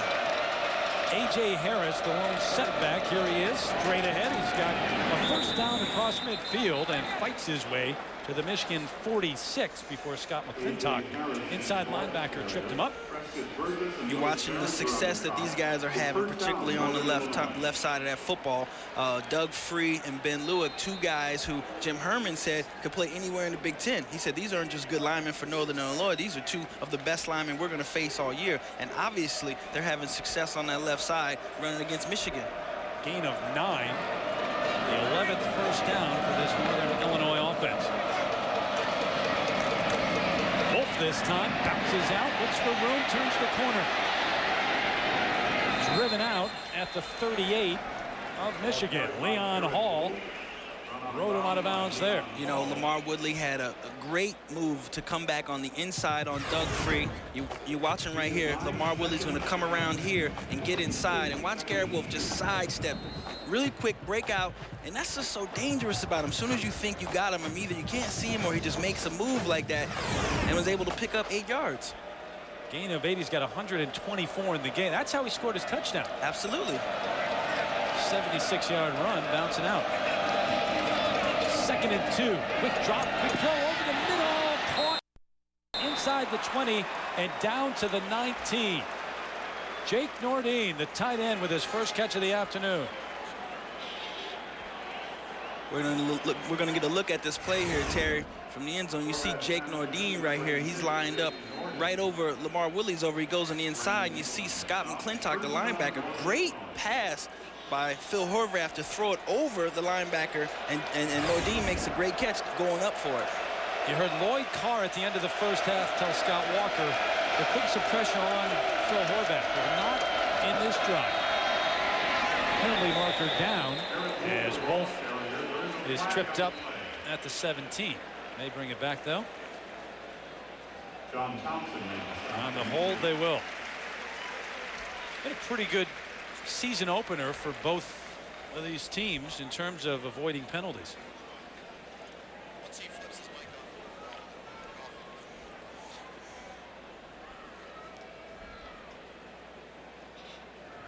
Holding, offense, 10-yard penalty from the previous spot. Fouls on number 65 on the offense. Repeat. This weekend we got football and golf coming your way from Boston. Tiger Woods heading the field at the Deutsche Bank Championship. Third round coverage at 5 Eastern tomorrow. Then it ends on Monday, Labor Day. Final round begins at 3 Eastern right here on ABC Sports. Tiger with a 65 on day 1, but Jeff Rehill now sharing the lead with Olin Round at 9 under. Last year, PJ Singh taking on the number 1. Tiger Deutsche Bank down inside the 20 to the 18. Britt Davis, the redshirt freshman, who's also a backup quarterback with a catch. John Bond, the offensive coordinator for Northern Illinois, is doing a great job. You see Britt Davis out here. This guy is a quarterback normally out there making a catch. He's a guy who helped push Phil Horvath to the position he is, being the starting quarterback. He was in a tight race with him throughout all of training camp to be the starting quarterback, but they said he's just too talented to keep off of the field. A.J. Harris in the backfield. Horvath on the run. Throws it away on purpose. Tone Powers was there, but well covered by Leon Hall. Yeah, Phil Horvath has been under a little bit of pressure. Now you see John Bond moving him around, moving him out of the pocket, getting him in a situation where he's rolling out. And again, Bond, to his credit, he's doing a great job of mixing things up. You see A.J. Harris coming in. You see Britt Davis coming in at wide receiver, and then just mixing up with the run and the pass and keeping Michigan off balance. He said, you know, he doesn't believe the hype about this Michigan defense being weak. He felt like their defensive line was strong. He has a lot of respect for them, but he also knows he has a lot of weapons on his side of the football. Big third down for both the Husky offense and the Wolverine defense. Horvath, play action. Goes to the end zone, throws this one away, though. No one there. Yeah, there was no options for Phil Horvath. Do the smart thing, throw it out of bounds. But I think because of moving him around the pocket, you see him in a simple setback, a drop back in that situation, and he wasn't under a tremendous amount of pressure. looked like the route run by Powers may have been stopped. Either he stopped it or he just ran into something. So Chris Nendrick on. They'll place it down at the 25. A 35-yard field goal try. Nendrick 16 of 21 last year. And it's blocked. Scramble and picked up. Falling on at the 24. John Thompson, number 49, may have been the man to get up and get a piece of that one. Yeah, I brought this up earlier when the Northern Illinois defender blocked the ball. You cannot any longer jump on the back of guys. So you see this tremendous push in the middle from guys who can't use their teammates to get up. They're just pushing here to try to break into the middle and get their hands up right in the path of the kick. And Thompson was the man, the redshirt freshman from Detroit who blocked the field goal. The Wolverines take over when we come back.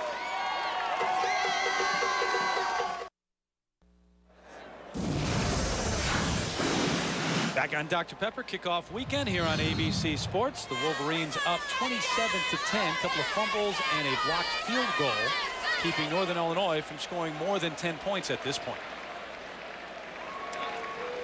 And Northern Illinois doing a great job mixing it up offensively. When they get down there, wasn't able to score. So Michigan comes in and blocks that kick. Hart, the carry, straight ahead for a couple on first down. It's been Jason Avant, though, with a big game so far. 7 catches, 104 yards in the first half. Yeah, Terry, you know, all the talk's been about replacing Braylon Edwards, where you're never going to replace Braylon Edwards, but Jason Avant certainly has borrowed his cape and blue costume to be Superman today. You see him on the fade route, you see him on a post in the corner, and you see him across the field having an incredible day. 7 catches, his first 100-yard game, and I do believe this is his 4th straight game with a touchdown reception. It is, as a matter of fact. Here comes Hart your way, slices through and out to the 33. So the quick first step for Hart. More on Avant, though, from Scott Walker right now. Scott? Well, guys, Jason Avant was shown commitment early on by the local coaching staff. He injured himself in high school, injured his knee. He decided to come because Lloyd Carr said, we're going to honor your commitment and honor your scholarship. Well, he injured the same knee last year against Northwestern. It was his turn to show commitment. He actually managed to play through that, play against Ohio State, that helped get Michigan to the Rose Bowl, and that commitment has made, you know, by his teammates, made him a captain because of all that, guys. Yeah, it was his biggest honor, too. He told us the other day. TJ Griffin, the outside linebacker, is down and injured right now. And speaking of injuries, remember Adrian Arrington, talented sophomore from Michigan, the wide receiver, went out with an ankle injury in the first half, and he will not return here in the second. Good to see Griffin up and walking. Recently, one of the legendary names here at Michigan was given an honorary doctorate of law by the University of Michigan. When I look out at this group of graduates, I can see that you all are champions. To get a degree from this great university is just a tremendous thing. Glenn Bo Schembechler, it's our honor to have him join us in the booth right now. We don't have to call you doctor, right? No. We certainly don't need another lawyer. Coach, it's great to have you up here, and you know, it's a special kind of unique opener for you because of Joe Novak, a former player of yours from Ohio. That's way back in the middle 60s. Joe played for me, and he was a wonderful defensive end. And I told him yesterday that of all the defensive ends I've ever had, he was the slowest. Yeah, but he's turned out to be he's a wonderful coach. Yes, sir. Ball dropped by Massaquoi. Not an easy catch, but brings up 2nd and 10. So you're here at another opener here at the University of Michigan in Ann Arbor. It's a special place. I know you've been through it many, many times, but you still get the chills when you come to this stadium? Well, I get the chills, and I get the disappointments, too, when I see that defense. It really worries me that we're playing defense that way, and I don't want to take anything away from Northern Illinois. I think Joe has them ready to play, and they play real good, sound football. But we got to play better defense. Well, how would you improve that, Coach? You know, that was all the talk coming into training camp. They bring Steve Stripling over from Michigan State. What would you do to try to get these guys to play better defensively? Well, first of all, I'm not sure that we have enough speed in there right now particularly in the secondary. And the second thing is our tackling is atrocious. That's not a typical Michigan tackling team. Talked about Joe Novak playing for you, and there you are, up right-hand corner. Yeah, there we are. Back in the 60s. I was pretty good looking when I was young.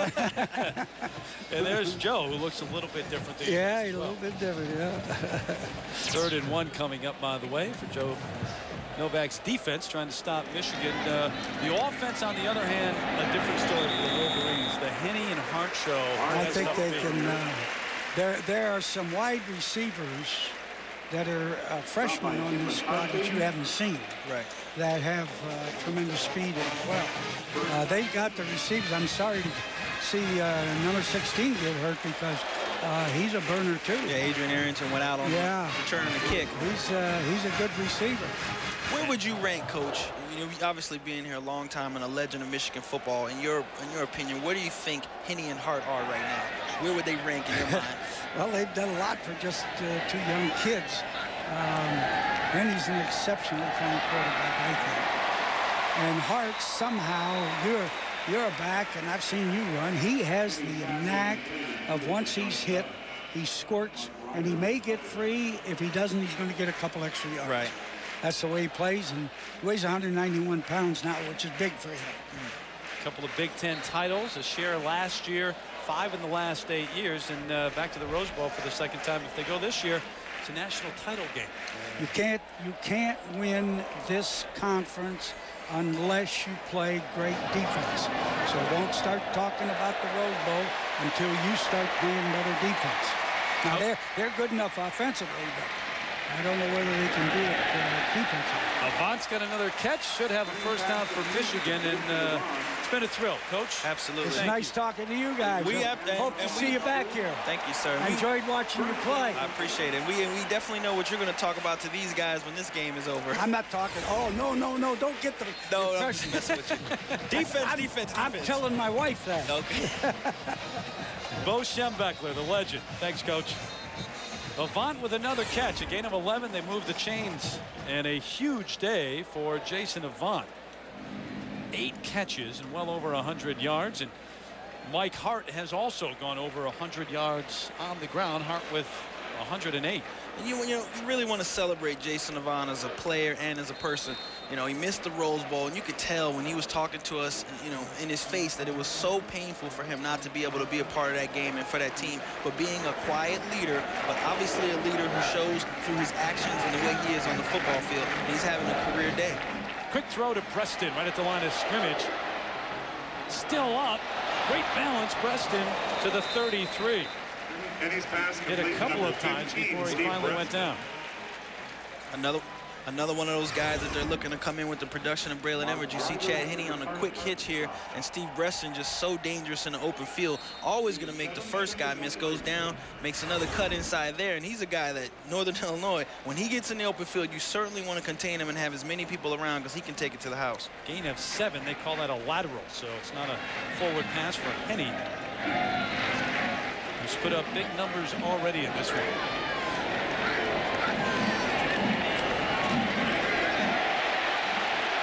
Grady, the freshman, inside the 20, all the way down to the 18. A gain of 14 for the 5'11", 228-pounder. You're giving him inches, Terry. You're giving him inches. You see Kevin Grady here coming on the right side. Great block by Matt Lentz. And Kaloje on the right side, Ruben Riley on the right side of the field. And soon as Kevin gets the ball, everybody in this audience is anticipating him to do big things. So Kevin Grady, as soon as they hand him the ball, it's like everybody starts to rise in expectation of a big play. Another long drive, 10 plays, 57 yards. Yeah, Grady with bigger expectations certainly than Hart had coming in, even though Hart eventually had an unbelievable freshman year last year, inside the 15, down to the 14. But he's had to deal with different things already than Mike Hart, I think, had to deal with last year. Yeah, absolutely. You know, he came in last year, was able to graduate early, comes in and practices with this team at the Rose Bowl, and that time he spent with the team was invaluable because already he's kind of through the first phase. He's already through kind of the hazing with the other guys. He's not necessarily so green when it comes time for fall practice. And then the relationship that he built with Mike Hart, that was huge. college. And for Hart to be a true sophomore and a leader of this team, to take him in and become good friends with a guy he's going to compete with, is just a great story and tells you so much more about Mike Hart as a person. Not much going on. Tripped up at the line of scrimmage is Mike Hart. Keenan Blaylark, a junior from Elgin, Illinois, suburban Chicago, on the stop. Brings up 3rd and 5.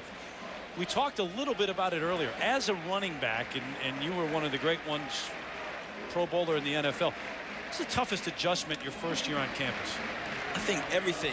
You know, first of all, you're coming to a new place. You got to get used to where you're going to be staying. You got a whole new set of teammates, and then you have a whole new set of expectations.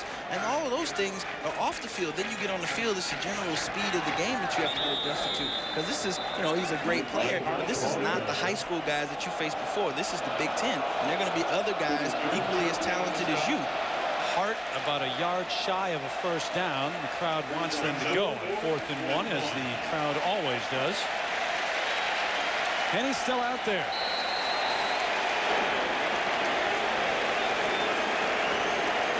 Coach Carr obviously making a decision where he's going to try to go for it or get these guys to jump off sides. The freshman Grady is in the backfield along with Will Paul. Here's Grady, hit at the line, fights his way across the 10. Looks to be short, though.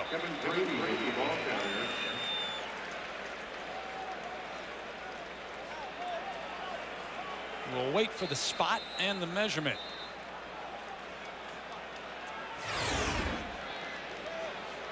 See here, Kevin Grady getting the handoff. You just get a small indicator of his power because he got hit probably 2 yards deep and was able to still drag the defender across and stretch out to try to get the first down. If the marker was right on the far sideline, he's short. And he is. Northern Illinois holds and takes over just inside the 10. Northern Illinois. So for Joe Novak in his 10th year, some new life and some momentum. Husky football when we come back to Ann Arbor.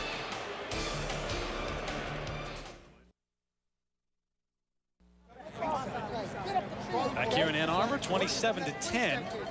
Michigan with the lead, but it has not been a blowout by any means. Northern Illinois driving late in the first half, coughed it up, then they fumbled a punt deep in their own territory, and huge turn of events late in the second quarter. And a stop just a moment ago on 4th down. So Phil Horvath taking over 1st and 10 from his own 10.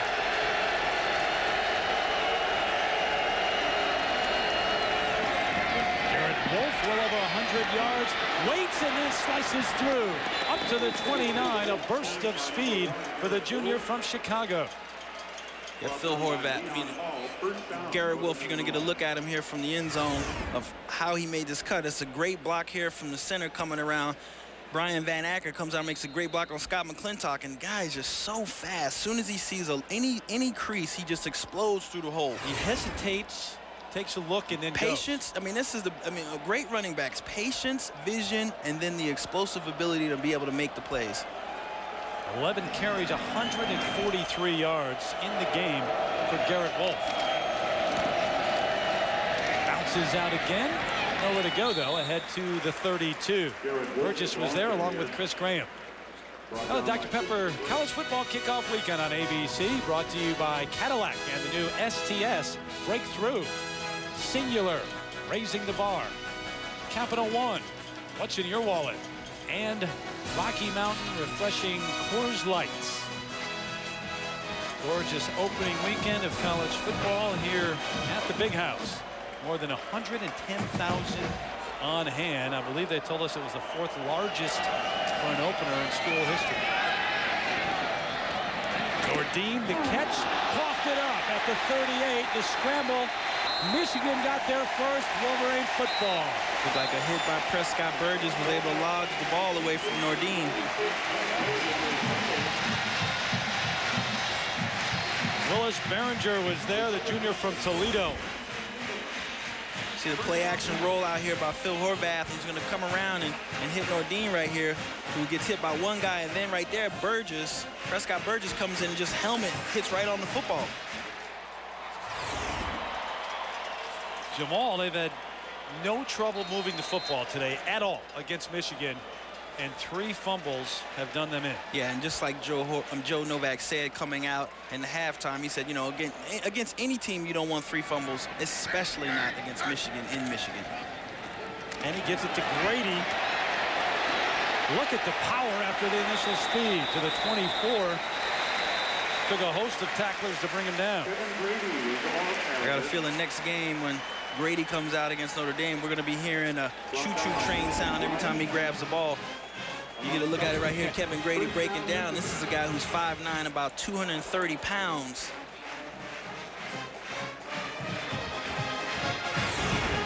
One of 7 MAC Big Ten contests today. Grady with 33. And he sets up the screen. There's Grady. Turns outside. Got a first down and more. Inside the 10 to the 8.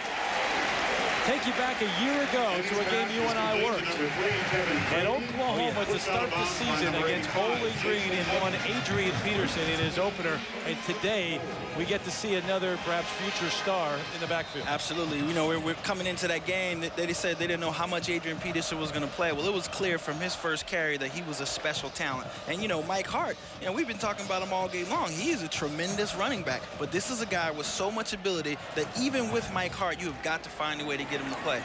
Grady diving inside the 5 to the 4. And don't forget, they've got Max Martin, who was a freshman last year from Madison, Alabama, and Jerome Jackson, who's a junior. And those 2 guys are going to get playing time this year. Yeah, you know, they asked Lloyd Card in the release, why do you have 4 tailbacks listed? He said, I have 4 very talented guys, and any of them could play. And this, I mean, this is the best problem you could have. You could never have enough running backs. Dan Reeves used to always say that to me. All loose down at the 2, the scramble. We'll wait to see.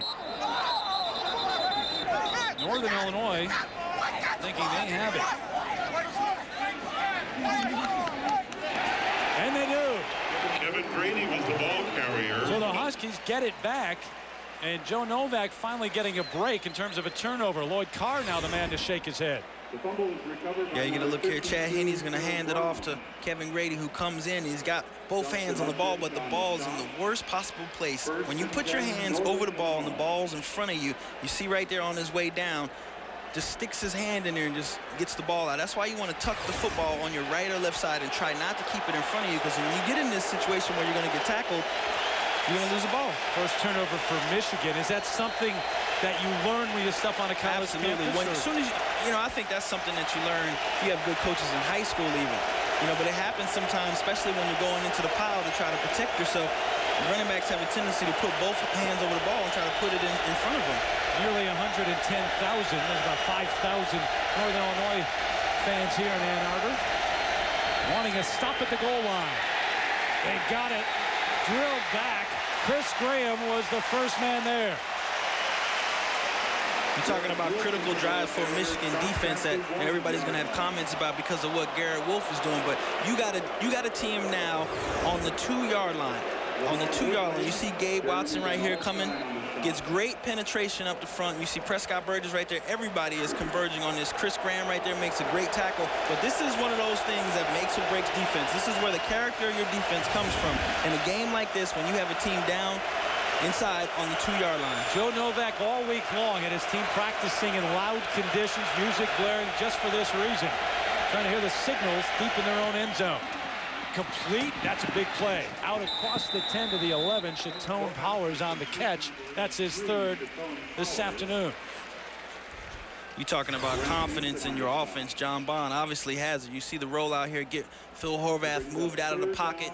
You get a great move there. He's out of the pocket, and you're going to throw the ball.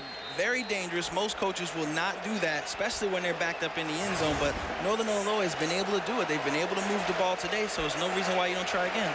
John Bond, second-year coordinator with Northern Illinois. Obviously, with some questions answered today in terms of his quarterback running the show. He's been terrific.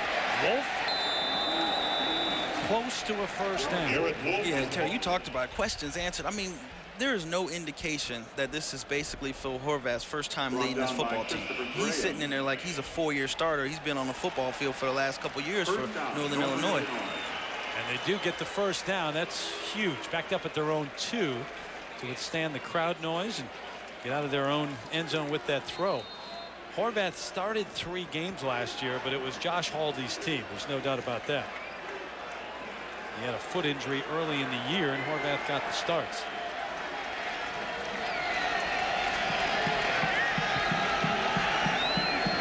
Still trying to communicate at the line of scrimmage now. Harris out to the 15. You said it, communicating at the line of scrimmage, and Joe Novak said, you know, the reason why we like this guy so much is he's very cerebral, and John Baum backed it up. He said, you know, it's not that he's as athletic as Britt Davis, you know, the other quarterback, but he's so cerebral and he gets it. You've seen him come to the line of scrimmage 3 or 4 times and check Northern Illinois out of bad situations. Breaking the action as the 3rd quarter comes to a close here in Ann Arbor. 27-10 Michigan. We take you to New York and John Saunders. Northern Illinois 10. Well, we wonder what the Pontiac game-changing performance of the week will be. Could it be this from the Oklahoma game? A sack and a fumble, a couple of those by the young quarterbacks. Don't forget, you can nominate your Pontiac game-changing performance at ESPN.com. Keyword Pontiac. Again, that's your Pontiac game-changing performance. We'll continue with more in a moment.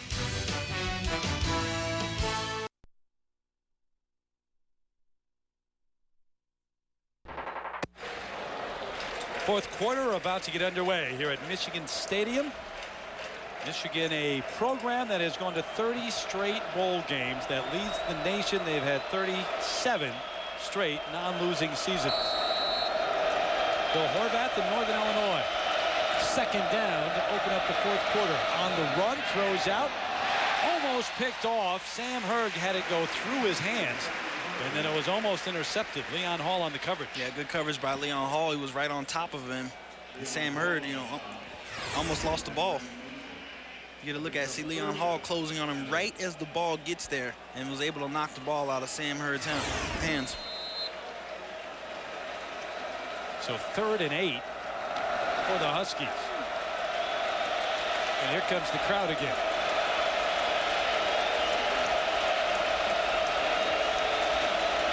From the shotgun this time, Horvath.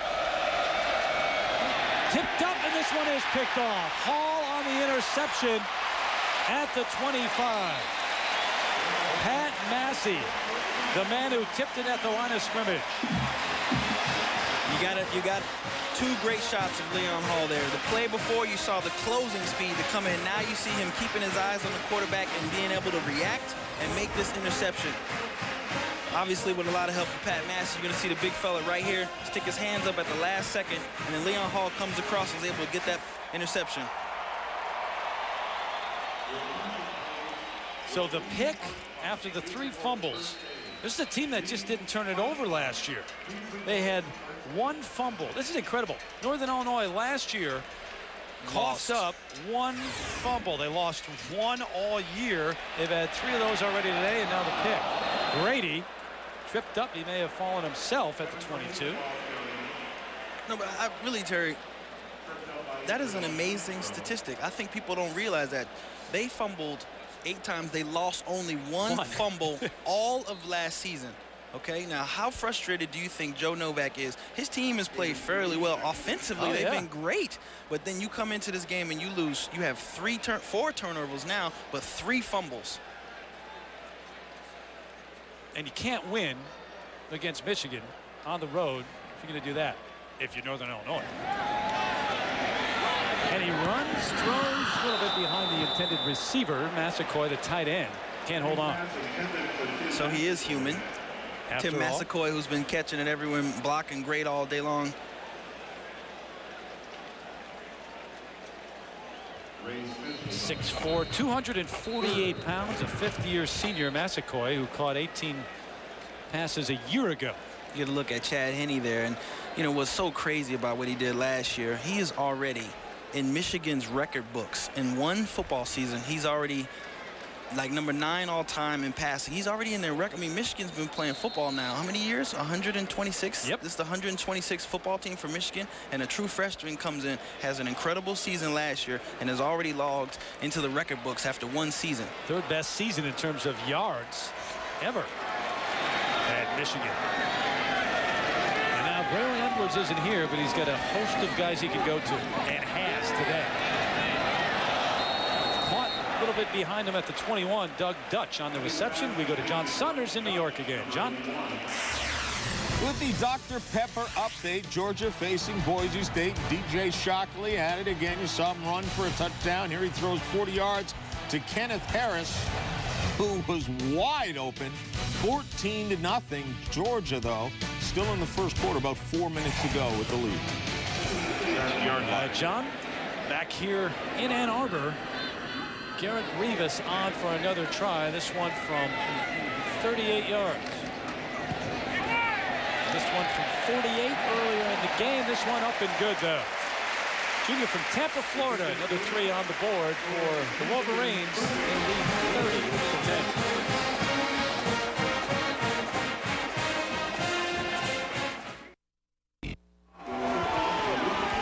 20-point lead for the Wolverines here at home in their opener. 13-16 left in the 4th. Lloyd Carr in his 11th season.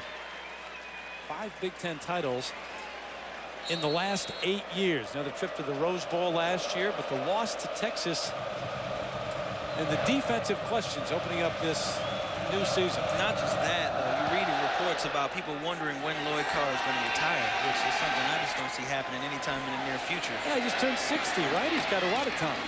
Up to the 25, and that's where Northern Illinois will start on the next series. 13-10 left in this one. Take another break here in Ann Arbor. Come right back to the opener for both clubs.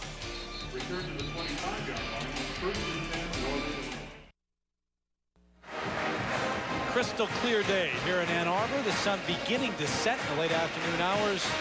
Over the press box here at the Big House. Better than 110,000 on hand once again for this opener.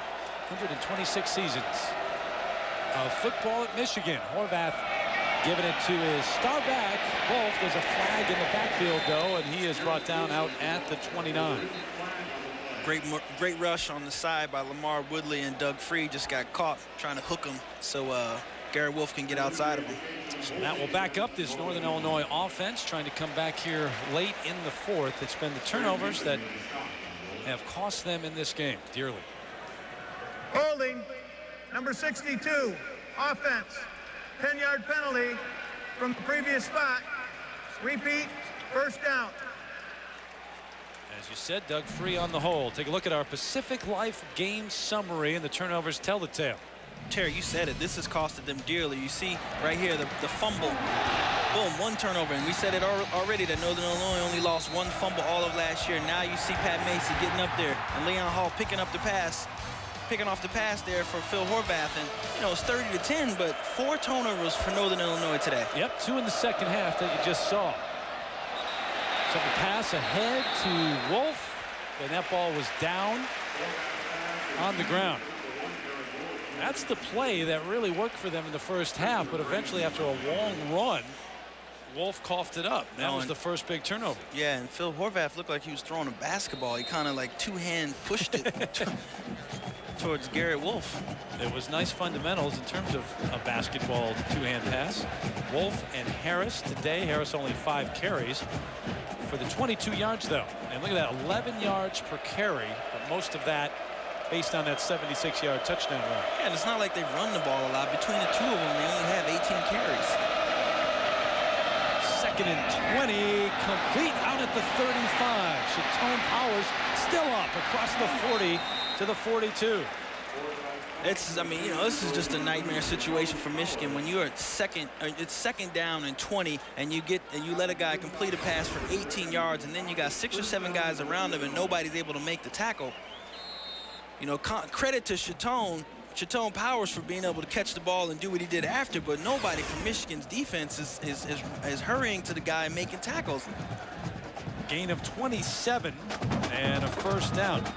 It's a defense today when you talk about stopping the big plays, the defense, give them credit, they've come up with the big play, causing the turnover, but they haven't been able to stop the progression. There's another fumble. It's free, and it's Michigan football. Another big play by the defense. Right, you know, and a guy whose name we've been calling all day, Lamar Woodley again. Lloyd Card said to us yesterday, he is one of the best players in the country on either side of the football. You get a look at him right there, again, going against Doug Free, who's the best, one of the best blockers in the MAC. And Lamar Woodley's just able to get around him, and his combination of size and explosiveness, just from a defensive lineman who can play defensive end or linebacker, that's just a dangerous combination. So they've come up with the outstanding play, but in terms of just stopping this offense, they haven't been able to do it. Lamar Woodley, though, with 70 tackles a year ago. So Matt Gutierrez, the junior from Concord, California, takes over for Chad Henne at the quarterback spot. Gives it off to Jerome Jackson, who's in for Hart and Grady. His first carry of the afternoon. The junior from Saginaw, Michigan, over on the right side, inside the 30 to the 26. Gutierrez was set to start last year, but he had the shoulder injury, remember. Henne started the first game, and eventually Matt got the shoulder surgery. Yeah, it's not like Matt Gutierrez coming in as a slouch. You see him right there, 64%, 68% completion ratio, and it was the guy who was going to be the starter, like you just said. And Henne's down, and Gutierrez comes in, so basically there's really not that much of a difference between the two. Henne with a great year of experience last year, record-setting year, flag on the play as they get it to the 28. So there's your big difference. And Henne, with all the reps now that Henne has gotten, I mean, he's your star quarterback, but Gutierrez certainly a solid backup who you'd like to see get a number of reps if you're Lloyd Carr. Absolutely. Lloyd Carr said he's definitely going to try to get in situations where he can get Matt Gutierrez reps, because he was the guy who was going to start last year. And, you know, Chad Henne has taken off now and become a star here in Michigan football. Offsides, defensive line, 5-yard penalty, first down. But Lloyd Card said, hey, I want to get this guy some playing time. Don't forget, tomorrow, 1:30 Eastern time on ABC, West Virginia takes on Syracuse. And then Monday night, a huge one early in the season, 8 o'clock Eastern, number 9 Miami taking on number 14 Florida State in a rivalry that's become a great ACC matchup. Dr. Pepper kickoff weekend all through Monday night here on ABC. Gutierrez off the play action under pressure, throws Avant with a leaping catch inside the 15. 9 catches on the day for Jason Avant. You get a look at Jason Avant, who's going to be all the way on the right side of the field, is going to come across the line of scrimmage, and basically at this point he's just trailing Matt Gutierrez to see when there was going to be a chance to throw. Makes a great catch even with a guy behind him coming up to hit him. About on the offensive end for the Wolverines. That was a great job by Gutierrez, too, being able to deliver that ball when somebody knowing he was going to get hit. Max Martin in the game now, and he gets the call. Drives down to the 6. Martin, the sophomore from Madison, Alabama.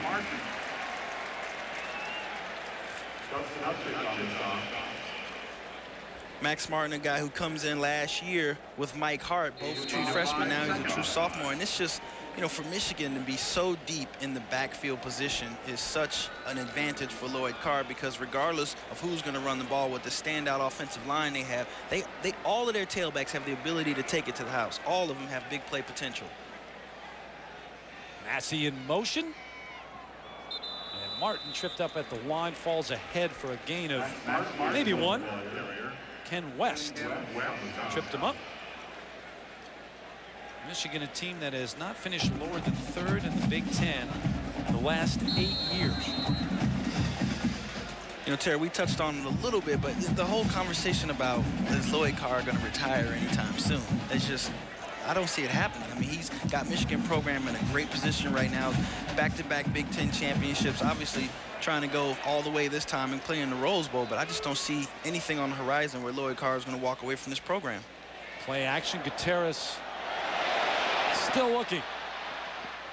Throws it away. I'm not sure, even though he is a very respected college football coach, who has won a national championship in '97, all the Big Ten titles we talked about, that he yet gets the credit that he deserves, and maybe no one will for a long time because the man we had in the booth earlier, Bo Schembechler. It's very difficult because the things that Bo Schembechler did here for Michigan football and to build this program up, I mean, you're witnessing it, the stadium and all the facilities and everything. This is a top-notch program, and he doesn't, it's true, he doesn't get enough credit.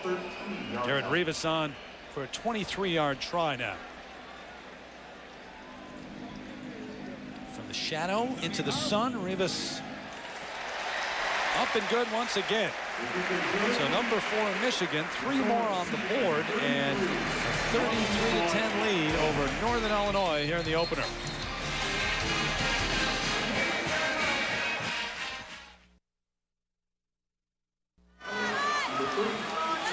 Michigan up by 23 over Northern Illinois.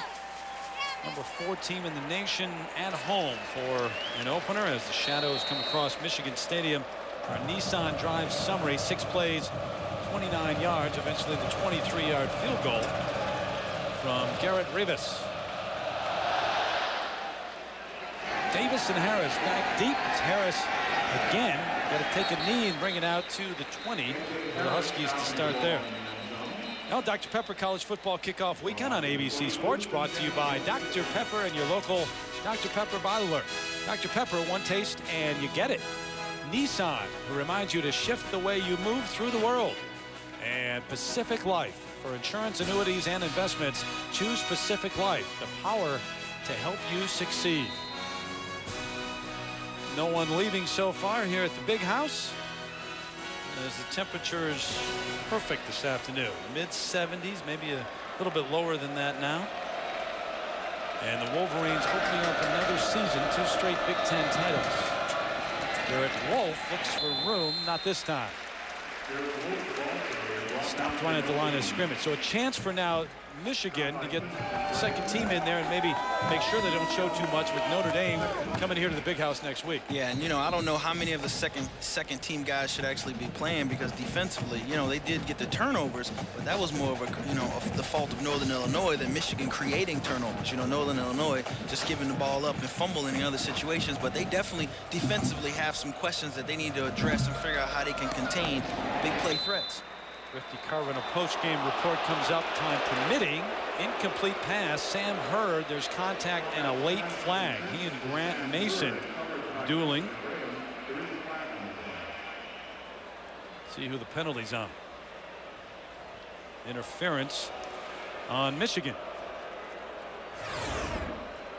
Sam Hurd coming in the slot, just going to try to get inside. That's interference by the defense. Number 13. Stop foul, automatic, first down. Yeah, as soon as Grant Mason realized he was beat on the inside, he just kind of wrapped his arms around Sam Hurd. Don't forget, continue tonight with the action not long from now, 8 o'clock Eastern. Fighting Irish on the road to take on Pittsburgh, and Texas A&M against Clemson. Death Valley under the lights tonight. 2 good ones. Check your local listings for the game in your area. Weiss against Wanstead. That'll be fun to watch. You know why it's going to be so much fun to watch? Because they faced each other so many times. Patriots, Dolphins. Yep. I mean, they're rivals. Exactly so right. Now you take it to on the collegiate level, they're going to be facing each other in the first game. And they know, I mean, trust me, Charlie Weiss knows exactly what Dave Wanstead's going to try to do defensively and vice versa for Dave Wanstead. Yep. 2nd and 9 coming up. 133 plus rushing, 7th in the Big Ten in 2004, and today 175. So some things to work on still for Jim Herman and the defense. Complete out across the 40 to the 45-yard line. The big man, Jake Nordine, with the catch. You look at those numbers, and clearly it's going to be something that's going to frustrate Lloyd Carr and Jim Herman, and then the 74-yard play by Garrett Wolfe. Gain of 18, so they'll move the chains. 1st and 10 with under 8, and Joe Novak's club looking for some positive things now the last 7.5 minutes. And, you know, he could call a lot of positive things for Northern Illinois. Obviously, Garrett Wolfe's play and the way that Phil Horvath has come in and run this offense. And the one thing that was going to frustrate him, and I said it earlier, is just the turnovers. And a football team that rarely turns the ball over or loses turnovers, I should say, having so many in this game, in this setting. Yeah, you don't expect to do that if you're a team that just hasn't turned the ball over. No, because they've been moving the ball, and that right before halftime to have that 14-point swing take place, that just kind of took the wind out of the sails of Northern Illinois. You mentioned the defense and the work to be done. Steve Stripling, the defensive line coach, and a new one here in Ann Arbor. Where'd he come from? Well, East Lansing, which doesn't happen very often. They hired him away from Michigan State. Harris the catch and another first down inside the 40. But Jim Herman, the defensive coordinator, and Lloyd Carr hiring Stripling this past offseason. See that big ass right there coming from Michigan State, biggest rival for Michigan. But you know, he comes over to a very talented group. You look at Lamar Woodley, you look at the captain Pat Massey, you look at Gabe Watson, the nose tackle that they're expecting big things from, and then Jeremy Van Alstine. You know, all of those guys, they're a talented group of guys. They just didn't get a lot of penetration on the quarterback. Last year, they only had 20 sacks. Wolfe to the 39. We talked to Lloyd Carr about his new acquisition. Steve Stripling coming over from East Lansing. I've known Steve for a long time. I've watched his the work that he's done everywhere he's been. He's a great teacher. I think he's going to make a significant impact on our defense. You know, you're listening to Lloyd Carr's comments, but the thing is, Jim Herman was really interesting. He said as soon as he got here, it felt like in that first meeting that Stripling had been around here for 10 years. Yeah, he's from the same coaching school as us. He has the same philosophies as us. So it was just a natural fit. He understands what we're trying to do and where we're trying to get our athletes to go. Yeah, from that Big Ten tradition of coaches, the Bo Schembechler, Woody Hayes tradition and way of teaching and coaching. Sam Hurd, the man who is down and injured right now for the Huskies. And that's what, if you're Joe Novak, you really fear in the last 5.5 minutes now, an injury to one of your stars. Yeah, and you know, and obviously, definitely, for sure. And then you got Joe Novak. This is a team that doesn't scrimmage too much because of this. Yep, contact in some ways for the first time today.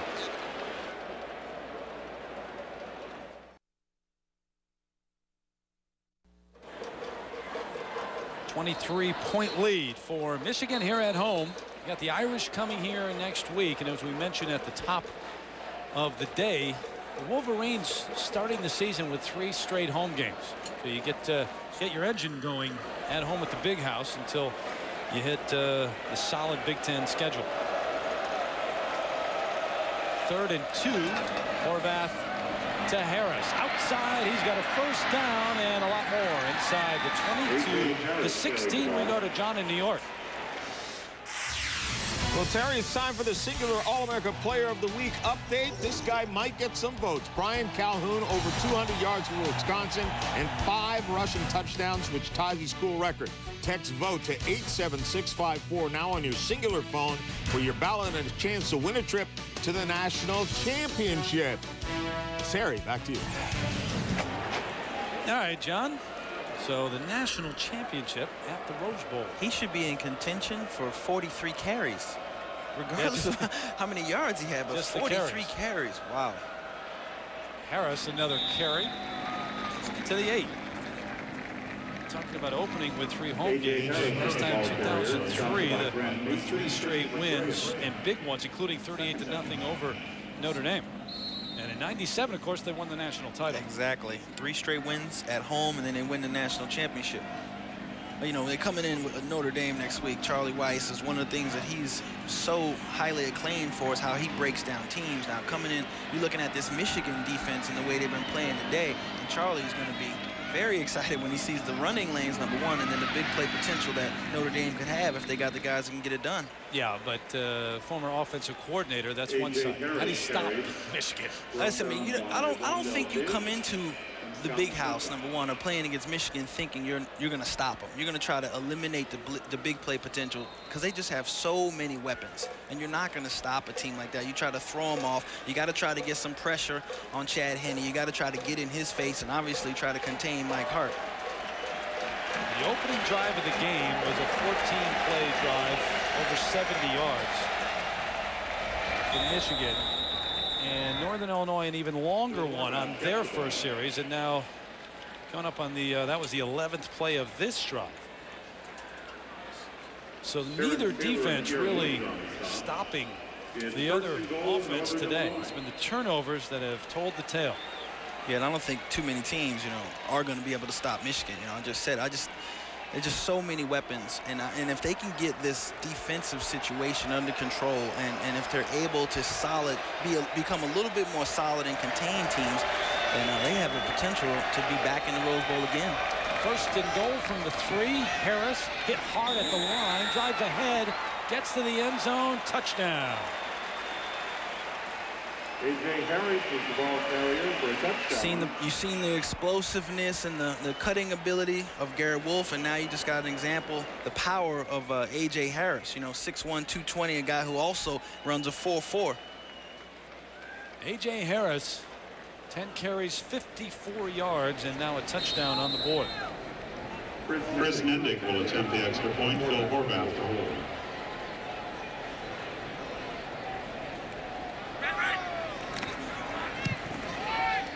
Extra point by Nendick. Up and good. This is a team that is going to be awfully tough to stop come the MAC schedules, Northern Illinois.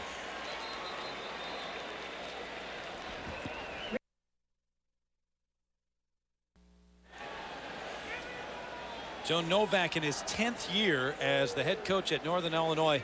You talk about the job in turning around a program. He started 1-26 and has now won 46 of the last 75 games, including a share of the MAC West title last year and winning a bowl game for the first time in 21 years. Yeah, and since 2001, they're 4-5 versus BCS teams, and in '97, they beat 3 of them when they marched inside the top 10. Yeah, you're right. They've beaten. Excuse me, in 2003, they beat 3. Yeah, they beat 3 teams on the way to going inside the top 10. So this is, he's done a tremendous job with this program. Maryland, Alabama, and Iowa State that year. As we take another look at the touchdown run. A.J. Harris going right through the middle. The onside, perhaps a timeout. Michigan going to get the hands team out there. So while we have a moment, we send it down to Scott Walker on the sideline. Terry, thank you. And you talked earlier about Adam Krause, the native of New Orleans. In fact, his house just blocks from Lake Pontchartrain, very, very close to one of the levee breaks. Well, for Krause, he feels better because his parents got out of New Orleans before the hurricane hit. They stayed at a camp near Utica, Mississippi. They thought the hospitality there was amazing.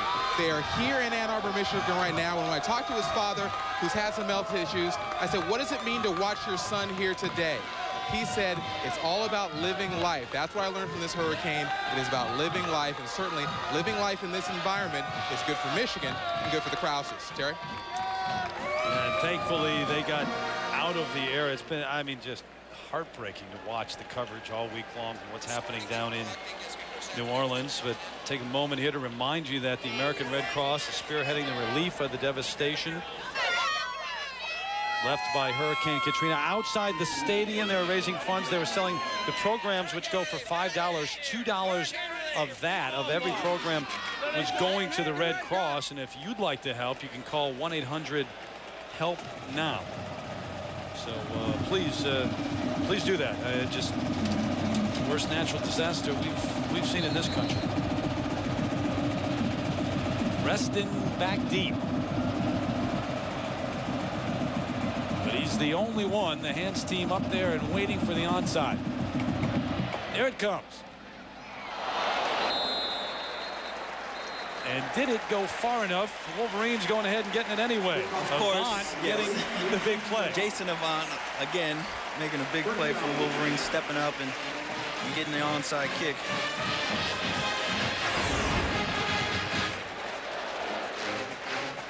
I don't know that this would have necessarily gone 10 yards anyway, but you want to second guess it, so Jason Avant comes up and gets it and takes a big lick for it too. Look at the day he's had. 9 catches, first time over 100 yards, and Braylon Edwards watching from the sidelines. And just one of the young men who has stepped up to replace Blitnikoff winner. Jerome Jackson to the 38 as these last few minutes wind off the clock. A reminder, I'd like to thank all of those who helped us bring you the action. Executive producer of ABC Sports, Mike Pearl. Bob Toms, senior producer of ABC. Coordinating producer of college football, Bob Goodrich. Jim Ressler, our producer. Jeff Wynn, our director.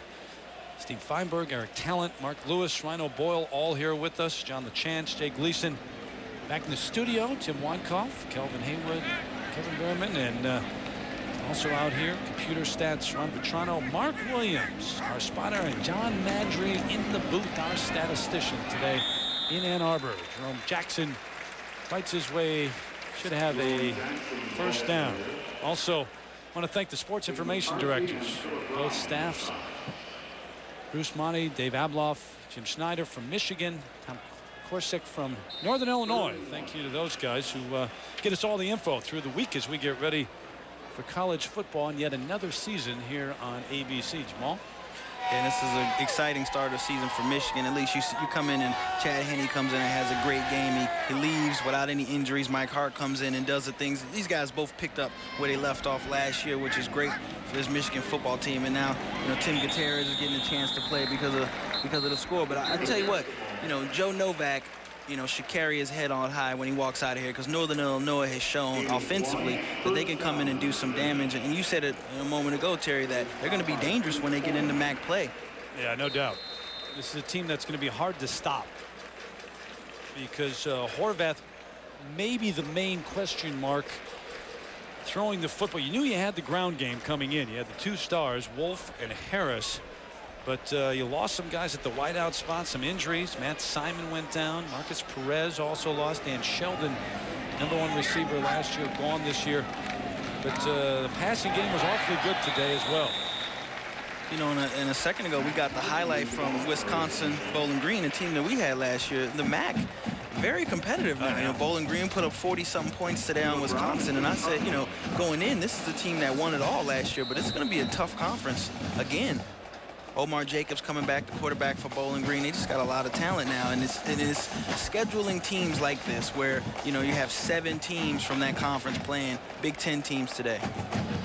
Martin, 14 yards since coming on here in the 4th. Mike Massey, the tight end. Pretty good trio here at Michigan. Nowhere to run along the right side. Yeah, Massey behind Eckert and Massaquoi. And that's 3 pretty solid players at the tight end spot. And Horvath, watching from the other sideline now, played very well today.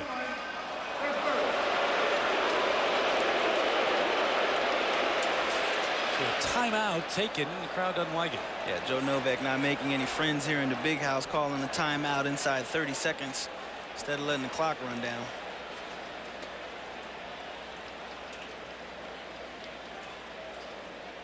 Notre Dame coming in town next week. This stadium is going to be electric. Always is, but you're right. When the Irish or Ohio State come to town. And by the way, they've got Ohio State here as well. So the schedule certainly favors Michigan in terms of at least a couple of big games this year. It's at home. Chevrolet players of the game, Garrett Wolfe at 148 yards, that 76-yard touchdown run early. And Jason Avant, a huge day. 9 catches, 127 yards, and a touchdown. In recognition of their efforts, Chevrolet will make a $1,000 contribution to each university's general scholarship fund. And Henne also putting up big numbers in this his first game of his sophomore season. Chad Henne, 20 of 31 for 227 yards and a couple of touchdowns today. Mike Hart with 117 on the ground. So nobody really stopped anyone today. Just the turnovers which made the difference. 5 of them for Northern Illinois. Right of the snap, ball start, 73 offense, 5-yard penalty, still third down. False start will back them up. There's Avant. Two pretty good targets, Avant and Breston. Absolutely, 2 guys, and and Adrian Arrington went down, but definitely 2 guys. Everybody's saying that, hey, we're going to be okay. We're not going to be able to replace Braylon Edwards, but with these 2 guys and the capability they possess, we'll be just fine in the wide receiver position. Keep it on the ground again inside the 30. Ball carried by There's Elijah Bradley, the senior from Hercules, California. He's getting some playing time this afternoon.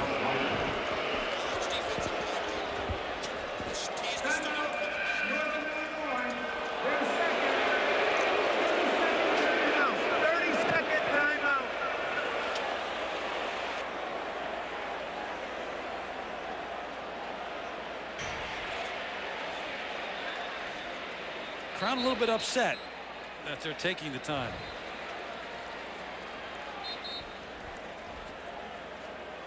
Michigan 7-1 last year in the Big Ten and 6-0 at home. Today with the win, it will be 16 straight at home here at the Big House for the Wolverines. It wasn't, well, it's been since 2002, the Iowa game back in October 2002, last time they lost at the Big House. Bradley bouncing outside, run down from behind at the 22 as the final 7 seconds yet to be played here. 7, and that's it from the Big House.